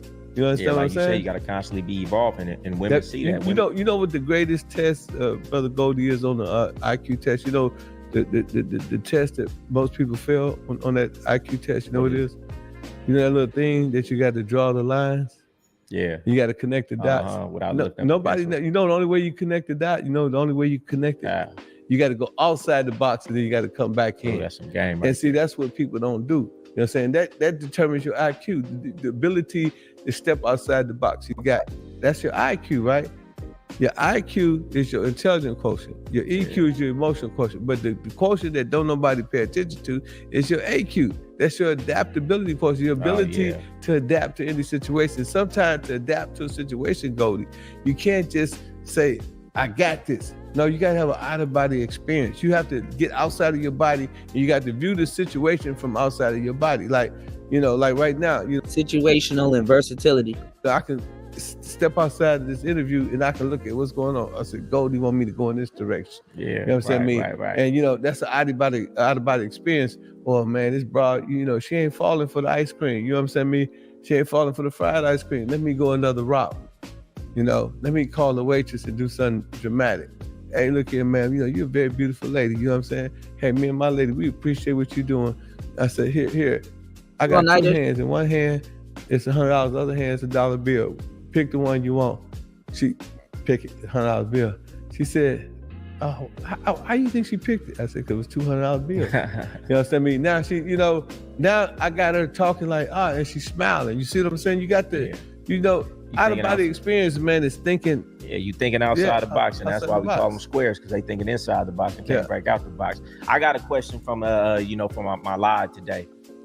You gotta have that third variable. They wanted to know your opinion. What's the difference between a Mac and a pimp? Well, a pimp, a real pimp, he pimp for the soul. So what that means is that, he don't give a fuck about the money. He don't give a fuck about the pussy. He don't give a fuck about no kisses, no love, and none of that shit. He just care about, look, bitch, I'm a pimp and I want your soul. A real pimp gonna pimp for the soul, meaning that he's gonna control. He want control. He want to control that whole soul. Because you control the soul, you control the money, all that shit follow. That's a pimp's duty, is to get in his head. And you ever see bitches, man, you're like, hey, mom, what you doing out here? It's 3:00 in the morning. I can't go nowhere. My daddy don't play that shit. He's so far in the head that the police can't get it off the street. Her mama can't call to get off the street. He got a soul. You know what I'm saying? That's the difference. Now, Matt, you understand me? He got a little bag over here. You understand me? He got a little business over here. He doing a little real estate. The bitch, he don't need the bitch soul. He just want the money because he like taking the money and he like the way it make him feel. Nigga, I'm a real Mac. You know what I'm saying? I got this whole break about business. Breaking itself. You know what I'm saying? It's a difference. But a pimp, he ain't going for that shit. A real one. You know what I'm saying? A real pimp, you know what I'm saying? He don't pimp with his dick head. He pimp with his big head. He ain't tender on the zipper. You know what I'm saying? He ain't gonna make no deals. He ain't fucking with Marty Hall. None of that shit. That's a real pimp. Very few niggas get to that level. You know what I'm saying? The reason why I was a real pimp, because I met a real pimp named Pimpin' Pope in prison. And I said, what the fuck you doing here in prison? I was a little young, wild nigga, knocking niggas out and shit, being prison type nigga, you know what I'm saying? And he said, man, because dude, Sam jumped on my car and I shot him out. And so I said, man, I got one question for you, man. I said, man, I had hoes because I had Dirty Red at 16. So, I had my first hoe at 16. I said, man, what is the secret to pimping? He said, ain't no difference between an inner pocket hoe and an outer pocket hoe. He said, man, you got to have you have a triple bypass. You got to have all the sympathy removed from your heart. And that's a pimp. A pimp is a nigga with no sympathy. You know what I'm saying? He ain't got no black pill.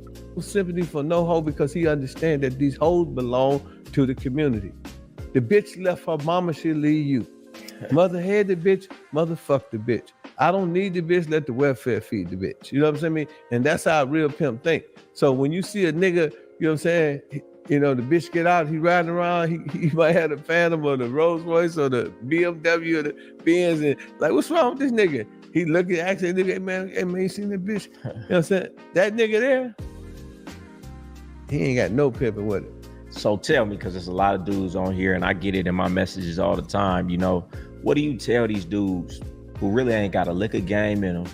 They damn near 30 years old, 25, 26, 27, and they you know, infatuated with the game. They infatuated with your DVDs. They infatuated with who you used to be in. Y'all be listening to dudes in the manosphere talking about some pimps or simps for real. Says a simp. Says a true game. What would you tell them they trying to get into the game right now with no instruction, no mentor, no nothing? What would you tell them? Hey man, keep on watching Michael Jordan, man. The 2-3 of the P. Hey man, you know, hey man, I'm like Michael Jordan. It's a good game, man. This is the best show on town, man. The Pippin, so they love it, man. The squares love it, man. Everybody love it. Would you recommend them watch it and love it from the side? Well, what I'm saying, man, to all you squares out there who think you can, you know, read a book or, you know, look at a Pippin Ken DVD, man, this shit got to be in you, not on you. Hey man, you got to been through some trauma, man. Hey man, I was molested at 3 years old by my babysitter. You know what I'm saying? And she took my virginity as a kid. Hey man, my mama, you understand, left me for dead in prison. You dig what I'm saying? Hey man, you know what I'm saying? You know, I had bitches, you know what I'm saying? Me, you know, one of my first girlfriends, you know what I'm saying? Me, Jackie, I say a motherfucking name because I'm still mad about the shit. Hey man, Jackie ended up fucking a 29-year-old nigga. I walked in the house, you know, this nigga long dick in this bitch, ground fucking this hoe. And you know what I'm saying? I'm in love with this bitch, I think. I'm like, this is my desensitized. My first girlfriend. I'm a kid. I'm 12 years old. Man, that shit just changed my whole perspective, man. My mama changed my perspective. This woman doing what she did really my perspective. So I think that how sisters who be hoes, you know, they've been raped. And see, that's the thing. Like I said, you got to be black pilled because you don't even know what you're witnessing, even from a kid to an adult. You're seeing, because society will lie to you. You're seeing women at their lowest point. You're seeing them at their lowest point, even if they active. You're seeing them at their lowest point. You know, you're not seeing the fantasy, you're seeing the reality. And it's like, okay, you can show sympathy, but guess what? You're not gonna get no points from her for showing sympathy. You're not gonna get no points from her.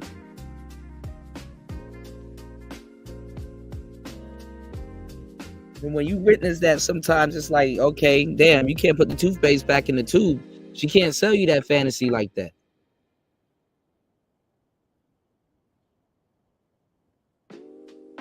That's why it's a match made in heaven. It's a holy matrimony.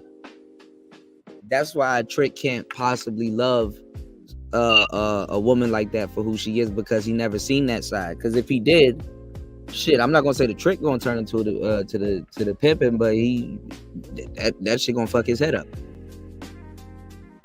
He, like I said, he looking for the sizzle. Anybody can sell steak, but can they sell the damn sizzle? That destroys all of that. If there's little girls, that shit, man, it's got to be in you, not on you, man. This shit, it makes you. Your environment makes you. You know, the shit that I went through, it made me. The shit you went through, Brother Goldie, it made you who you are. You ain't just, this shit ain't just happening, man. If you go back into your mental psychic and you go back to your mental Rolodex, you're gonna see, damn, I experienced some shit. Ken said, oh, no, oh yeah, I remember that broad. I remember I liked her and she ended up fucking with my best partner. Oh yeah, man, I remember that broad, man. Yeah, it's a simp path. It's the simp path. You know what I'm saying? Man, she left me for a dude that got a bigger bike. You know what I mean? And that should be in on you. And then, you know what I'm saying? At the same time, when a nigga, you understand me, you know, the most successful people, right, in business and ism and everything, they usually went through some trauma. You know what I'm saying? They've been through some traumatic, they had a series of failures. Most people are successful, they went through so many failures. And then, you know what I'm saying? I mean, you know, you ain't just weighing all that jury. You're making a statement to somebody in your past, not somebody in your future.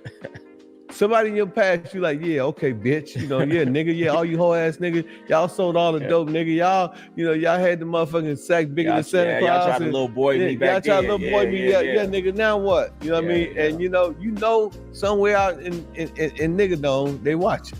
Yeah. And you think people think it's you doing it for now. No, you doing everything for everything. Yeah, he dropping some life game right now. He putting y'all on for real. And I'm doing, it might be because of that young lady, you know what I'm saying, me, who violated me. It might be because, yeah, mama, you thought my brother is, I got 5 brothers, you thought he was gonna be this, you thought he was gonna be that. But look at me now. You know what I'm saying? And we do it subliminally. We don't even know we doing it. But we're making a statement. Every hoe out here, you know what I'm saying, she ain't just hoeing. You know what I'm saying? She been violated, man. 90% of the women I talked to in the game, they said that their uncles or somebody in their family molested them, and that makes them feel empowered. You know, it's a crazy thing. The hoeing is in them because, if you imagine a young lady at 12 years old being molested till she's 15 by a grown man, and maybe 2 or 3 of them, and then everywhere she go, now that she done had sex, all these dudes want to have sex with her that's older. She know the power of her pussy, the power of the vagina. She got a different viewpoint. She looking at the game from 30,000 feet, where the chick that ain't never had sex, she ain't had her virginity taken yet. She looking at it from another vantage point. So she. And then the funny part is that you got endless dudes around here that'll make fun of this, and then turn around and go buy some pussy. You got a different view from the game. See man, these dudes simping for real, and the game ain't real, and there's no such thing as game, and yeah, I know everything, I know all about that stuff, and then you know what? I'm about to go buy some pussy.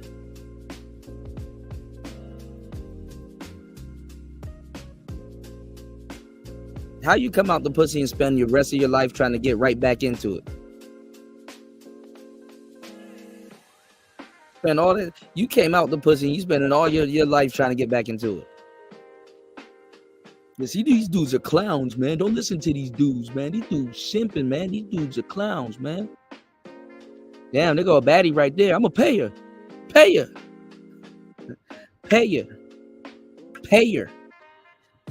What happened to the players? Come on, y'all. Catch up. That's why I say my podcast view for the game. The view from the game is different than from the lane. You know what I'm saying? It's a whole different view. Everything that you went through, that you're looking at and create the game guy is different than the homeboy that you grew up with. He's sitting up here watching you on YouTube now. Nah, that's a fact. That's deep. You went deep on that one. Yeah, it's some real shit though. You went deep on that one. Okay, let me get to these. And see, y'all don't understand rings too. I be reading people. Y'all don't understand rings. He got one on his pointer finger and his pinky finger. If y'all haven't listened to Player Talk Radio and soaked up that game, you won't know what I'm talking about. Questions now. This is gonna be the fun part. This is questions from the crowd.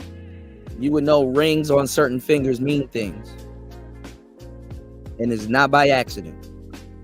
Oh, well, you kind of went through that. If you had any advice to the players, what would it be? You already broke that down.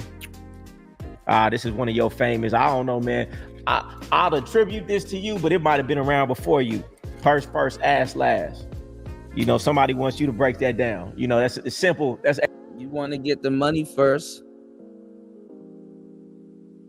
before you give up the goods, because a trick can break bad on you.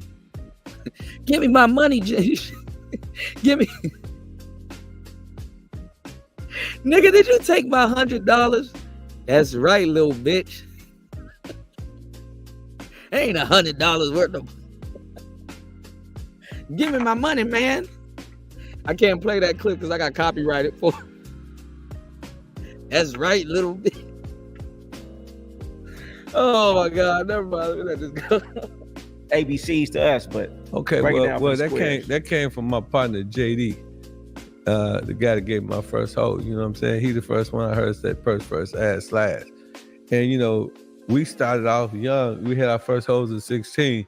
So you know what I mean? We didn't know what the difference was. First, ass last. So Jay would be like, yeah, man, it's first, ass last, man. Kid, we can't be fucking these hoes, right? I'm like, nigga, what you mean? They are. Yeah, it means something different on the other side too. If you laced, make sure you about your money first before you start looking for pussy. Look, if you really laced and understand what's going on, a lot of those sayings are interchangeable. Because when it's not for the hoes, or even the tricks, you get hella game if you put the ism behind it. But all right. Oh, you know what I'm saying? No, we can't be fucking him. You know what I'm saying? And he stood on that. And that was something that my first chapter, and JD was the first one that ever told me that. And I learned that at 16. So I ain't hear from no other pimp. I heard it from a nigga my age. My partner said it, and then ever since then, man, it's been purse first, ass last. If I'm gonna take a chance, I want my money in advance. If a bitch think I'm handsome, she gotta pay a pimp ransom. You know what I'm talking about? Hey, bitch, you know what I mean? Sock to my pocket like a rock, drag out the cock and put in the pimp sock. That's how, that's how I was, and that's how I would kick it every day. And it wasn't nothing personal. After a while, like, dude, let me tell you something. We all creatures of habit, right? So when you young and you a baby, right? You don't know how to walk, right? Right. So after you walk, it ain't no baby steps no more. It's subliminal. Yeah. It becomes habit. Yeah. When you eat with a fork, it's a habit. So we are creatures of habit. The ism is habit too. If you do it all the time the same way, it's gonna come out all the time. Just like you walk the same way, you eat the same way, you're gonna pimp the same way, you're gonna be a sucker the same way, you're gonna be a faggot bitch the same way. Right. You know what I'm saying? We are creatures of habit. So make sure that you choose your habits well. That's why people who smoke crack, they creatures of habit. You can't beat the habit. You know what I'm saying? You can't beat the heroin. You can't beat the fentanyl. You can't beat that shit because those are turning the vices. Habits. In layman's terms, purse first, ass last. I need the money up front before we having any sex. And I mean, you can translate that to the square world. I need what I need. I need some requirements before we get to that. In that case, that's what I mean. If I'm gonna take a chance, I gotta get my money in advance. I'm gonna fuck you, bitch. At least gotta get paid first. I like you said some. You said some once. You said when you go through a drive-through, somebody asked you about McDonald's. They take the money first. Yeah, you go to McDonald's and you order 2 beef patty, special sauce, lettuce, pickle, and sesame seed. That's the Big Mac, right? Yeah. That's me, y'all. And you understand me? You go to McDonald's, they make you pay a 1 to 1, but you don't get the Big Mac to 1 to 2. That's purse first and ass last. Right. You understand what I'm saying? So when you think about it from that perspective, then think about it. Say, I ain't trying to measure some shit, but say if the bra like a 10-inch, right? Penis, right? And you got a 4-inch penis. Or she like a 4-inch penis, you got a 10-inch penis. If you let her try you before she buy you, then like BB King said, the thrill is gone.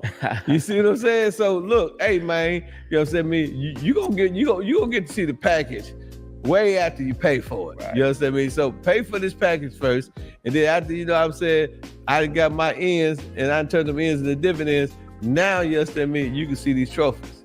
Right. And by that time, you understand me, it don't make a difference if you got a 10 or 4-inch penis. You know what I'm saying? She hooked now. Yeah, you know what I'm saying? A lot of times a woman will be in the game and she just want to see inside your household. And if you let her get inside your household for free, she gone. But the real key to pimping, man, and to anything in life is keep them in the rear. Man, that's a fact. You know what I'm saying? Keep them in the rear. Because my bitches is like tail lights. They like back blinkers. They so far in the rear, right? You know what I'm saying? So I'm checking in at least 20 or 30.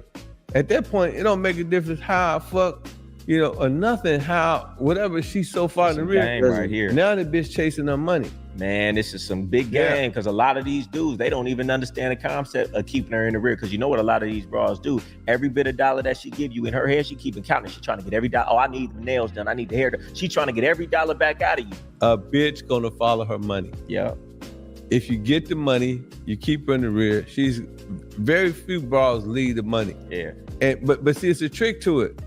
The trick to it is, you got to be able to restrain. So if you can restrain your penis, purse first, ass last, and you can restrain it for long periods of time, and if you got 5 or 6 bras, that should be easy. Because you understand? But see, y'all got to stay like that. Because if you start like that, you got to stay like that. Because the moment you do that first and don't collect the purse, back out the window. The moment you break character one time, it could be Christmas Day. It could be goddamn you thinking that you celebrating a holiday, and the one moment that you break character, out of there.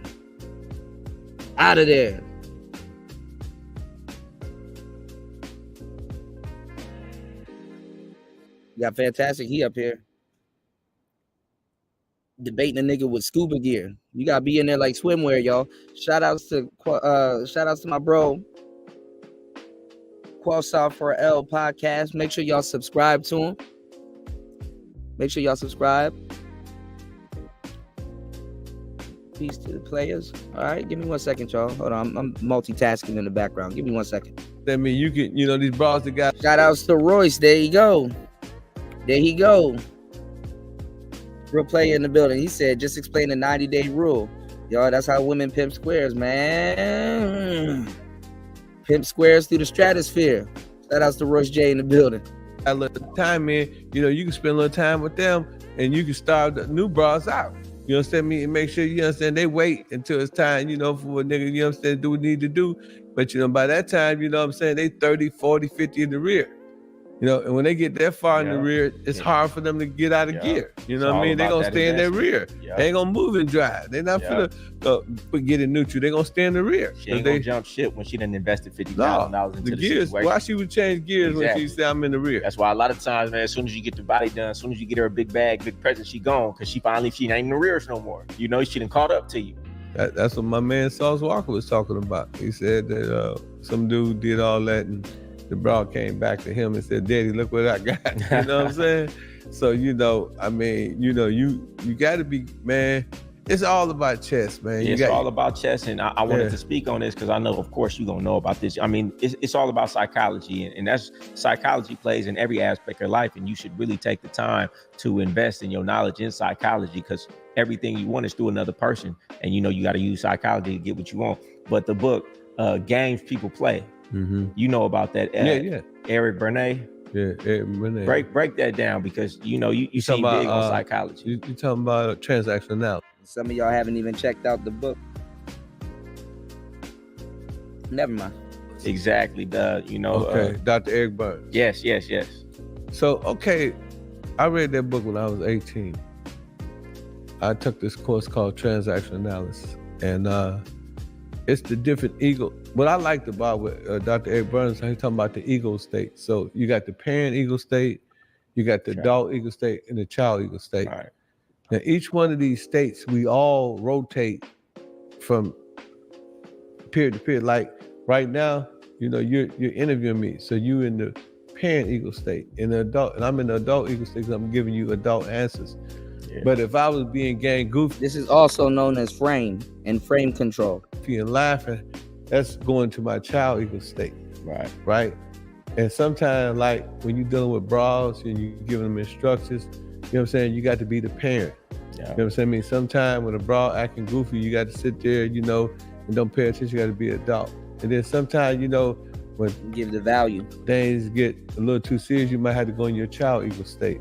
Child ego state when you're playing, joking, being fun. Adult ego state when you're being serious. Parent state is when you basically giving advice. Parent. Yeah. So that's what he was saying. He said, but we all fall into these different categories and different relationships. Yeah, I think that's big. I was given that book, when I was young by a mentor, and it really helped me identify in those states and identify when the woman was in a certain state, so I knew what state to be in. And when she would be in certain states and I would fall into that state, I would be able to identify it and then say remain in my parent or my adult in that situation. So that's some heavy game right there. If you didn't know, you need to go check that book out. Yeah, man. So that go back to what you was asking me earlier. What's different about Pimpin' King, you and the 5%? Because the 5% leaders are readers. You know what I'm saying? So you have to be, if you change your mentality, you can change your reality. If you change your aptitude, you can change your. You don't like the interview with Ern? So it's very important. It's very essential that we as leaders, because when you ism, I'm you not too leading the familiar pack. with them. You know what I mean? You leading the broad. So you got to make sure you understand the principles of leadership.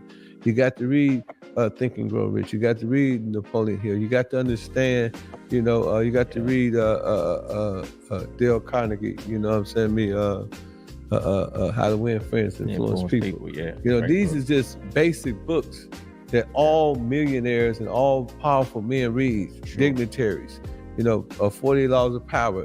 Practically every leader in the world read that book, and we are leaders. Right. So if you want to run a good household, then you want to be able to, like even the broad I was telling you, right? The white broad, she used to sit down and she used to just take notes and just study the 48 Laws of Power. Yeah. And I have her studying all these books. See, that's big. I used to do the same thing. Even now, like any woman that I have, she's reading books. I'm seeing where she's deficient and I'm giving her the tools, a certain book. If I see she's lacking in this area, mindset, positivity, I'm giving her the tools through these books and I'm making her study these things to become better, because you only as strong as your weakest link. And if your woman is on your team, you only gonna go as far as smart she is. A lot of dudes, they come out here and they want to get the easy broad that was easy to get. She was easy to manipulate. But guess what? If she was easy to manipulate, it's gonna be easy for another man to manipulate. Man, I had 200 words, all big words, right? When a bitch get out of pocket, you know what I'm saying? I'll write down 10 of those words. I tell a bitch to write them words 1,000 times and the definition. And then she have to learn them and master them until she master all those words. And then she'll thank me later. She like, damn, you leveled me up. And I thought you was being disciplinary. Right. No, what I'm doing is I'm educating you, like even, when somebody do wrong. What's wrong with you? You know better than that, you lawyer. You know better than that, you doctor. Right. You can criticize somebody with positive criticism. You know what I'm saying? You don't have to be down on your broad. She ain't always gotta be a faggot, punk ass bitch, no good, dookie in the booty ass hoe. Hey, I've read that in psychology, they've done enough studies. Positive reinforcement is actually better than negative reinforcement. Yeah, you like I said, you can punish people with education. I make them learn something. You can punish people by making them learn something. And sometimes, if I really want to do something that was drastic, I make them hold the book up. I'll say, hold this book up. Or, I make them put their feet up and I hold their feet up. And then, what I'm saying? That's sometimes can be more traumatic than actually putting hands on them. That's why I used to say I don't put hands on them, I put plans on them. Because, I make a broad stand in the corner, hold about 4 or 5 books. Right. Daddy, please. I said, what's that? Please, can I put the books down? Yeah, go ahead, baby, put them down. And then, if you put hands on them or beat them up, they're gonna be like Mike Tyson. Eventually, they're gonna be able to take a punch. You know what I'm saying? And now they don't care. You can hit them all. Now you got to take them to the next level. Nigga, you got to kill me. Now you got to pistol whoop them. And then it goes to levels. But when you put that book in their hand, that's something they'll never forget. Yeah. You know what I'm saying? And you tell them to stand up there 1 foot up in the air, man, they would rather, you stump them than to do that. You know what I'm saying? But there's some other level game. I should really tell. Some other level game. I mean, but when you just talking about, the reason that you were in the top 5% and the reason you see it in every area, in every arena of life is because you're the avid reader, the avid learner. If you want a woman to follow you, you got to be growing and evolving. She got to see that you going places. She ain't gonna let go of a lottery ticket. And when you go in places and you read and you invest in yourself, and you can't, I heard this from Dre, you can't transmit what you don't have. If you only got the street information, some of these dudes, they only got the streets. That's all they could transmit to the woman. You can't transmit what you don't have. And if you're trying to elevate your woman, it's going to be how elevated are you. You can't teach her something that you're not. So, that's guerrilla pimping. Pimping is a non-contact sport. If you gotta take it to that level, you're doing something wrong. That's crazy. The fact that you're really speaking on elevating yourself, and that's what I'm all about: personal development, growing, being your best self. Then you could attract the best and teach the best. Yeah, and man, believing in God too. It ain't got to be Muhammad, Jesus, or Buddha. Them people, just believing in the higher intelligence. You know what I'm saying? Even if you the God, you know what I'm saying? Hey man, you still got to just thank yourself sometime, man. Thank something, man. Believe in something. Right. Gratitude is big. Yeah, man. I feel that. Let me ask you a question, because I'm big on confidence. I'm big on, feeling like I'm a god in my household and my woman treat me like that. And a lot of people think it's crazy, but me being around people in the game, I saw that super confidence, you can call it arrogance, but because you felt so great about yourself, the people around you believed it and treated you the same way. So tell me what it is, because a lot of people, it's hard to teach that. It's funny. Some people will sit back and listen to all this shit and be like, man, that's facts. Yo, that's crazy. Yeah, the game, blah, blah, blah. And then some people will be like, Kuda, I don't see why you got a problem with what Super Sly was doing. Now do y'all kind of see why I had a problem with what Super Sly was doing?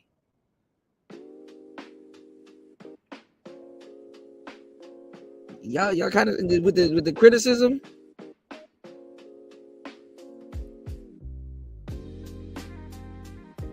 A lot of people was glazing. Even Sly was like, okay, yeah, I see where you have a problem with it. And I'm like, hey, whatever.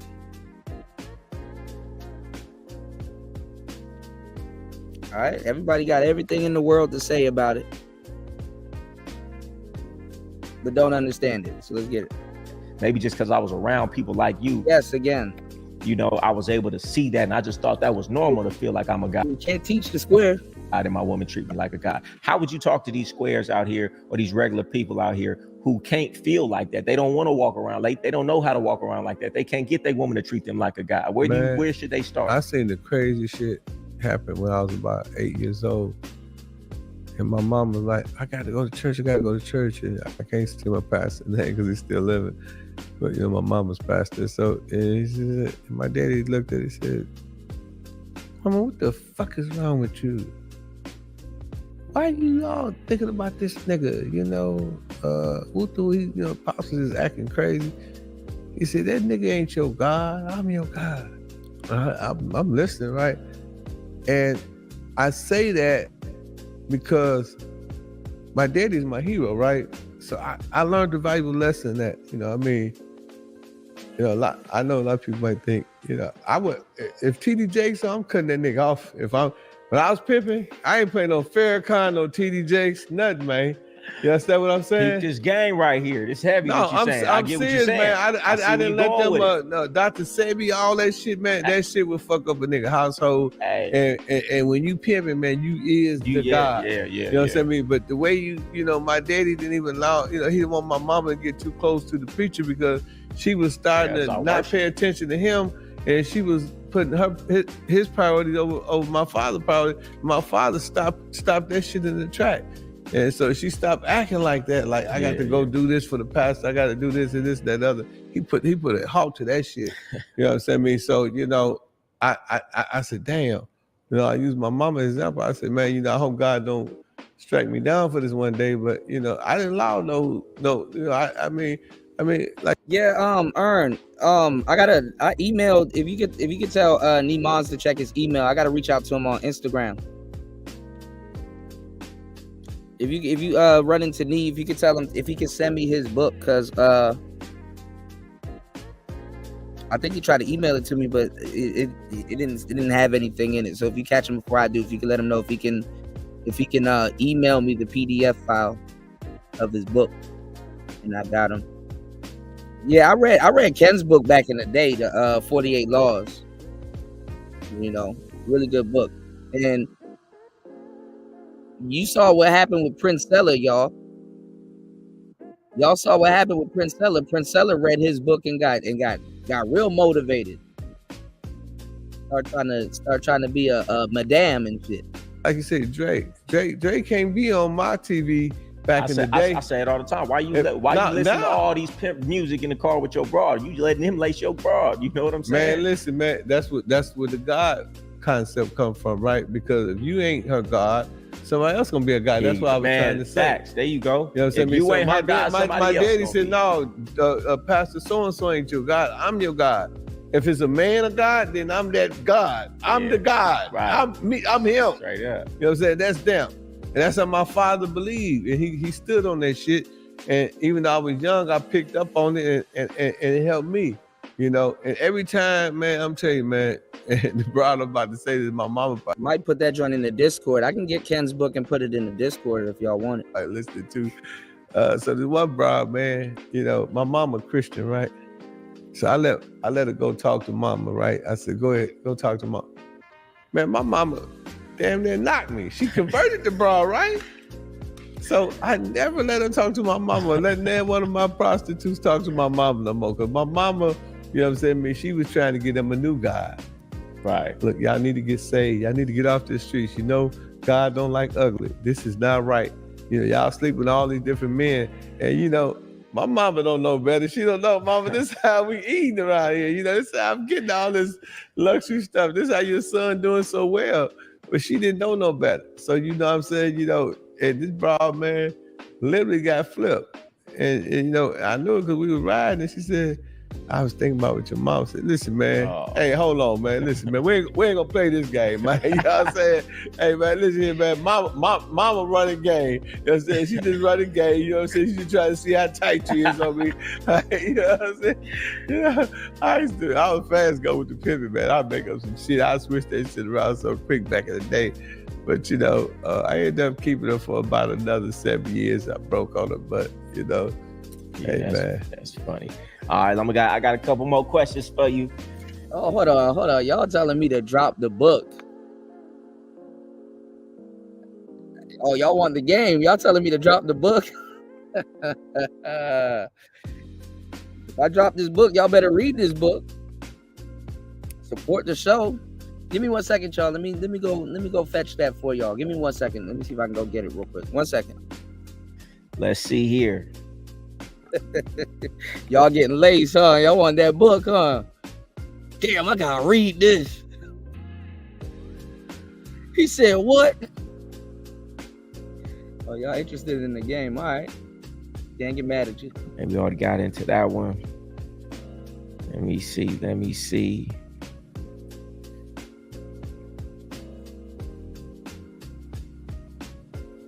If you could do it all over again, would you choose the game? Hell yeah. Say hell yeah. Pimp, I made millions. I'm talking, I went platinum off of pussy. You know what I'm saying? I mean, everything. I was just in the Diamond District today. I'm looking at all that dressing. It's not a piece of shit in here that I ain't had something or similar to. I said, you know, all these cars I ride past, I had all this shit. It ain't often I speak of love, but I speak of love is pimping I'm speaking of. Pimping got me here, man. Pimping kept me here. I ain't break on bitches no more, man, but I mash on them books like they some real live motherfucking hoes, man. Right. That pimpology, that's my bitch. Man. You know what I'm saying? Pimping taught me a lot, man. Pimping taught me how United States, man, what motherfucker you know tell you to break yourself every April 15th and you break yourself? Other than Uncle Sam. Nah, that's a fact. And then you understand me, here it is, these motherfuckers gave away $98 billion, pimp. Look at me when I talked to you one time. $98 billion to who? To Ukraine and Israel. Yeah. It's niggas right here in fucking Miami, broken, busted, and disgusted. They ain't gave these niggas 1 penny. Yeah, that's a fact. And it's our tax dollars. Yeah. Who pimping? You know what I'm saying?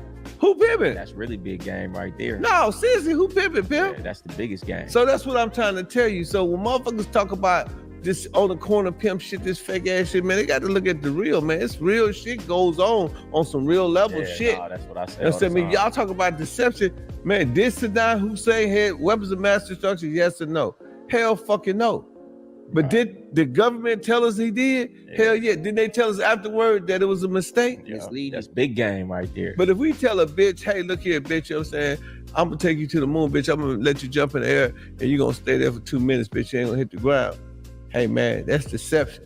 We manipulating the whole. We're getting charged with human trafficking. So, man, you know, I mean, it's like a nigga just got to understand how to pimp. In every situation is a pimp and a hoe. Either you the pimp or you the hoe. The key to the game is just keep being the pimping. You know what I'm saying? PIMP, put it in my motherfucking pocket. You understand me? And I'm like a goddamn rocket. I got the book, y'all. Oh yeah, I got the book.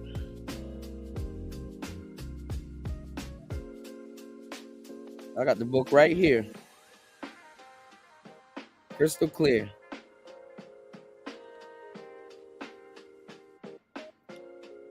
Yeah, I got the book already. All right. Let me see what I'm gonna do with it. Give me 1 second. It'll make a difference whether it's real estate, whether it's a hotel or hotels. Yeah.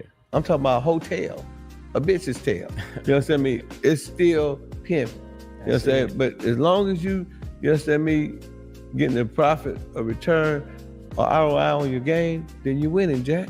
You understand me? And that's what the whole game is about. It ain't about, the flashy cars, the jewelry, none of that, man. It's about winning, man. And that's why my book is called Study Guide to Win, and win with grace. Right. Homie, when I win for smile. When I lose, I go out the same motherfucking style. Right. You ain't gonna never hear me crying.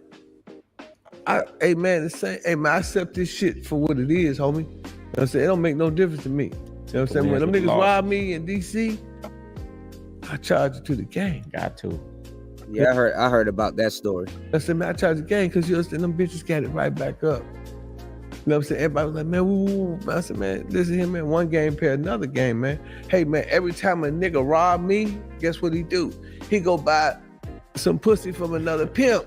And what that pimp do, he go buy a powder or some work or some blues or whatever they doing now, pills or something or some weed from a drug dealer. The drug dealer go to the club and make it rain. One game pay another. We need this game. We need robbers. We need killers. We need hoes. We need pimps. We need everybody to make this game the game. Otherwise, we ain't got no game. But if you're gonna play the game, know the motherfucking rules. Man, say it again. The only way you win is know the fucking rules, and that's why I win again. Ice-T said, Ken, I don't worry about you winning because you already won. And if you're not a win, you can win again. Right. And you understand me? And I listened to him, and when we was doing the deal, and we getting 6 figures, we up here in CBS. And it's my man, I met this nigga at a pimp ball. And we sit up here, all these white folks around us, and we finna get this 6 figures, and these folks finna give us a major check, and we finna eat this bag. I'm like, man, I'm looking at Ice-T, I said, nigga, look at us. Ice-T said, man, I like my friends. I like my friends better when I can get a bag with them. Man, that's a fact. You know what I'm saying? And that's what we did. The movie I was just telling you about, me and Ice-T, he told me, he said, Ken, you ain't gotta give me a dime. He said, let's do this shit. We're going to cut the bread later. That's big. That's what he said. He said, we're going to cut the bread later. The man gave me access to everything. We shot the movie. I had my camera crew Let them come know out. what's the movie called. It's called The Making of Autobiography of a Celebrity. And basically what it is, it's about the making of Ice-T book. We got the making of Boosie book. We got the make. Nah, see, the thing for it, the whole riddle thing is that when somebody got something that's confidence, when you know what it's for. The whole thing about the whole riddle thing is that when nobody got an answer, but somebody got an answer, and they can make it rhyme, or they can put it together real slick. You don't got another slick comeback for that. You know what I'm saying? So it's like when you incorporate that into what you got going on, nah, that should be working, All right, let's get it. Making the Rick Ross book, we got the making of my book, and we also got Pimp C Part 2, The Best of Both Worlds. So basically, I'm a filmmaker, literary agent, author. I do a whole host of things, but more than anything, though, brother. Yeah, I got the book. I'm about to drop it in the Discord once I get up out of here. Give me 1 second, y'all. Game God, as I try to he campaigning, be an example for young people like yourself.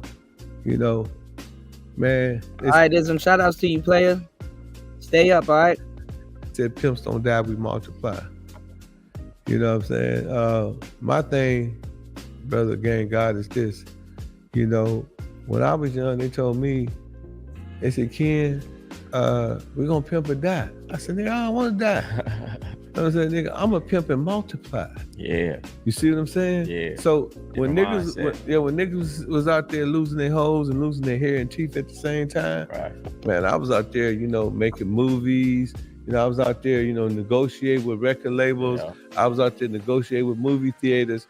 I was changing the game. So Rollo the Pimp Rooster, Goldie, Liquid Cash, all the players that's out here that's doing positive things in the game, they can come behind me and do it way bigger than me. Yeah, I want y'all to do it way bigger than me. Yeah. You know what I'm saying? You know, you ain't got to do it like me. You can just do it better than me. Yeah, you definitely paving the way. And, you know, because I lived in a different time. Back in my time, nigga, we didn't have smartphones. We had typewriters.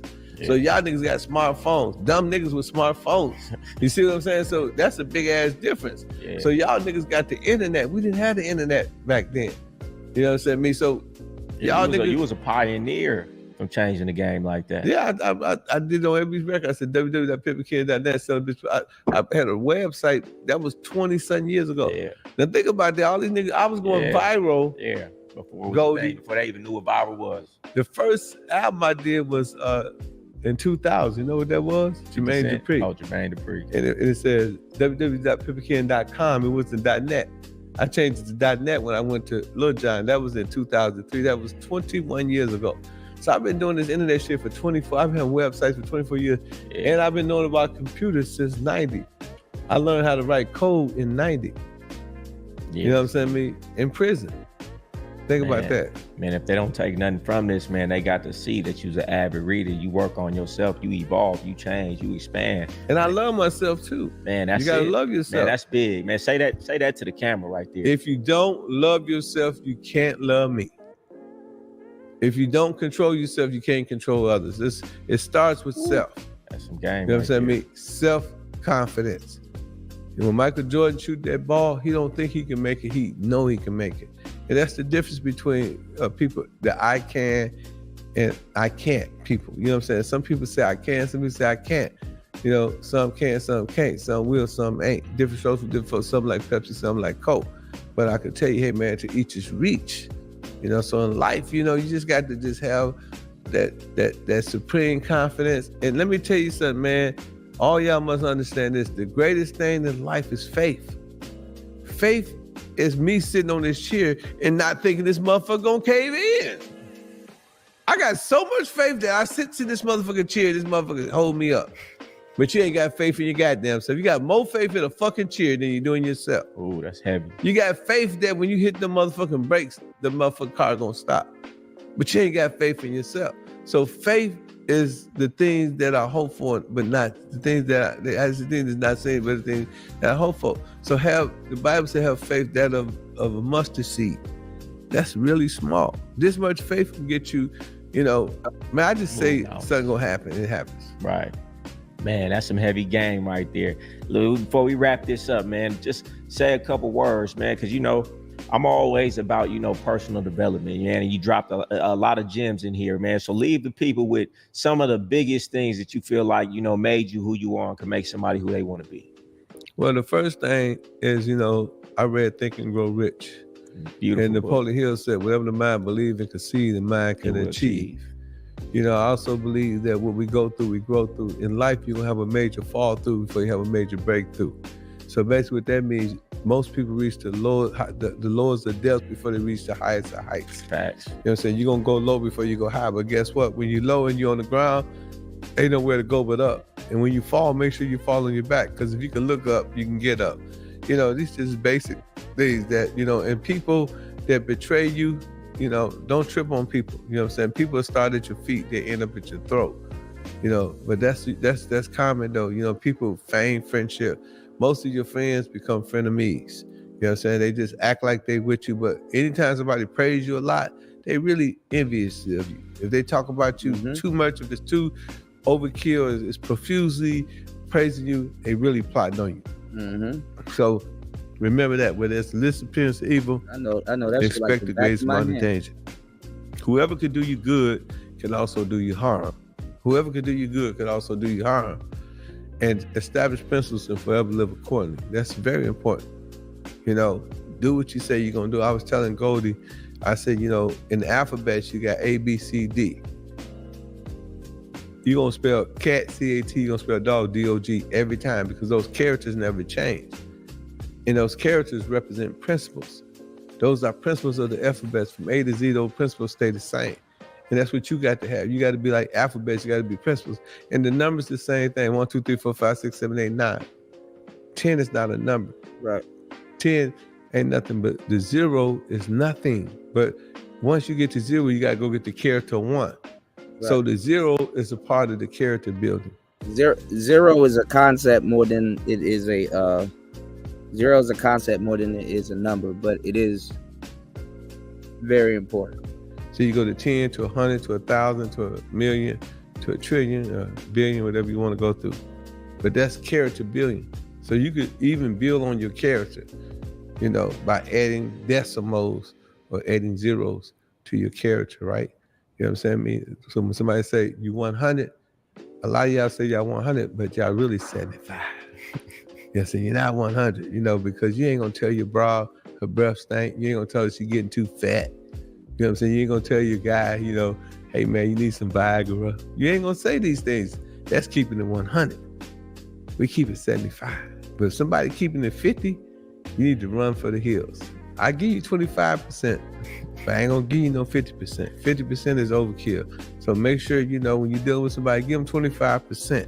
So when they say they 100, just say, yeah, they really 75. You know what I'm saying? So the fake shit don't come until you get to the 50% range, so just remember that, and like I said, me and Goldie was talking about a whole host of things, and that's just some life advice. Oh yeah, real wealth is built through saving and investing. Save at least 10% of your income on a weekly basis, and then invest it. S&Ps, whatever, just go find you some stock, get you some Bitcoin, get you something, invest in some property. And property is very cumulative, it's compound. Property, in some areas that I used to live at 20 years ago, the house was $1,000, $10,000, now they're $100,000, $200,000, so that's the quickest way to get rich is through real estate, because real estate is the realest shit. That's a fact. Man, you done dropped so much game on here, man. They damn near need to pay for this interview because they're going to pick up so much, but we're going to give it to them for free. Well, if they like it, share it, hit the notification button. They're gonna get you some money.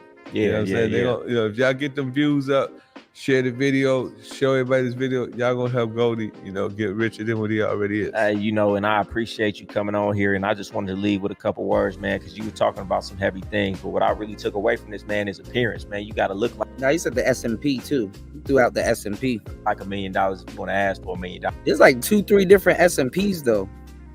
Whether it's from the broad or whether it's from the corporate suites, and trying to making deals happen, man. He's looking like $1 million even right now. You know what I'm saying? He outdoing me right now. You know what I'm saying? So nah. Hey, you talking shit, yeah. Hey. You got appearances, everything. Stand on your principles, stand on your morals, have high expectations, qualify the women and the men and the people that you have around you. It's all about standards. You got to be a Cardi man, not a Cardi fan. You got to be a Cardi man, not a Cardi fan. The Cardis man. He got on. Yeah, these the Cardis, man. These the ones that Rick Ross got. You dig? Hey. Now them the Chrome Hearts, man. Oh yeah, y'all hit me up at realpimpken_. You want to buy my books? Go to audible.com. Type in the name Pimp and Ken. You get my books. If you want to check out my podcast and check out my man episode coming up called View from the Gang, go to Pimp and Ken podcast. Just type that up in YouTube, all caps. And man, I'm gonna pop up. You know what I'm saying? You ain't got to watch the TV. I watch you walking past. And that's all on Don't Hate the Player. Learn the game. Straight up. All right, man. Shout outs to both of those players. All right. What time is it? Late at night. Where I'm at, 1:48 a.m. Oh snap. Okay, I gotta check you out, Toya. Toya got them locks. Them locks already locked. You know what I'm saying? They about to, make sure you have endless fun with them. I have to catch up on your last live streams. You dig? And now I got to get back to studying, y'all. I definitely got to get back to studying. You know what I'm saying? This just motivated me to jump deep into my studies, y'all. So listen, man. Thank you, Devin D, for definitely. You said loads of fun, yeah. I gotta catch up on your last couple of stuff, so I'm a little bit behind, y'all. Shout outs to Devin D for dropping the Cash App. I appreciate y'all. Thank you, everybody, for hitting the like button and supporting the show. Thank you, Evo Sosa, for sponsoring today's show. Shout outs to everybody in the building. We're gonna do the video. We're gonna do the show where we just go over the sniper, man. That sniper, he did a whole 6-hour joint. So we probably gonna do another marathon show, then chop it up on the military side of the game. And listen, don't ever say I never did nothing for y'all. All right. As promised, I'm going to be dropping Pimpin' Ken's book in the Discord, because I didn't get to drop a book in the Discord for the month of July. And that's crazy that y'all will read that book over all the other books that I put in the damn Discord about women. Y'all, that book is not even about women, which is funny as hell. But I mean, it got a lot of stories in there. But hey, it's funny that y'all will read that book, but y'all ain't reading the Hermanzi, y'all ain't reading the Ramit Study. I put a whole bunch of gems. I put straight up gems. I put straight up gems in the Discord. Y'all just let that shit go, man. You want to hide something from a nigga, put it in the book. But I'll drop this book in the Discord. I appreciate everybody here. It's Player Talk Radio. We out. Peace.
I hope you don't think that you're going to get any of this cookie. Now you can hit the sheets of the streets. It don't make me no never mind. Now that's your bag, baby. You can go or you could come. Can you dig it? So what do a nigga like me do who hate gang members? It's my dream to put a nigga in jail. Some niggas wake up and on Friday nights they going to the club to knock a nigga out. They pride theyself in whooping nigga. It's some niggas wake up on Saturday, get dressed, they plan on fucking plenty hoes that night. I want to put niggas in jail. I want to put the gangster niggas in jail. I like to make music that moves people. Clap, clap, clap, clap, clap that ass, bitch. Shake that camel toe, let me see them. My nigga, don't put me on camera, bro. Nah, you good, you good. 1,500 Asian lady did them. At the dentist? Yeah. Nah, bro, you gotta go back, bro. What did they do? They gonna file them down, but you know what I'm saying? They put them over your regular teeth? Nah, they took my teeth out and they gotta file them, bro. Nah, fam. Nah, bro, you gotta really go back. hot-siding them, you hot-siding Nah, them. I'm just For saying, real, bro. For Your real. bitch is big, bro. You ain't seen yourself? Bro, I'm just saying, bro.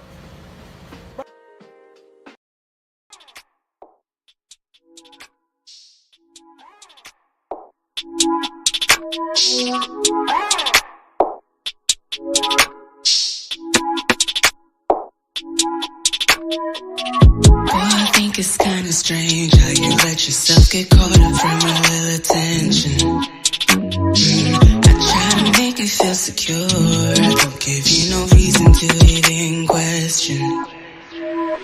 Yeah, some guys, they got eyes, but I always do you right. So quick to let them know you claim me, baby. But if you can't understand, then maybe you should rethink if it's worth you being my man. See, I don't gotta lie, then you gotta do me right. That you're the only guy all along, and I ain't wrong. If you wanna stay, get there, you can run away. Get it out of the way. Baby, go get it away. Let go, let ego. Let ego is a killer. Let go, let ego. Let ego is a killer. Yeah. Let go, let ego. Let ego is a killer. Let go, let ego. Let ego is a killer. Yeah. There's nothing more that I can say to convince you that I ain't the one that's entertaining none of these dudes. But I can't help it if they say you should be happy you got a bad. You treat me like a trophy and be grateful that you chose me. Beautiful fake, thinking away. In first place, you know what comes with a girl like me. So let's be clear, are you here? Cause I'm all yours. I am a loyal girl. You're the only one in my world. See, I don't gotta lie, then you gotta do me right. That you're the only guy all along, and I ain't wrong.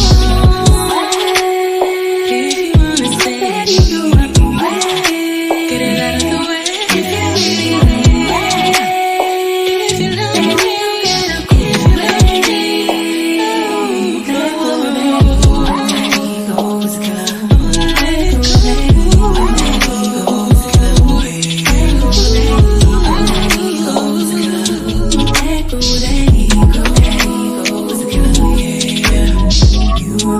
only one I got eyes for, it's true.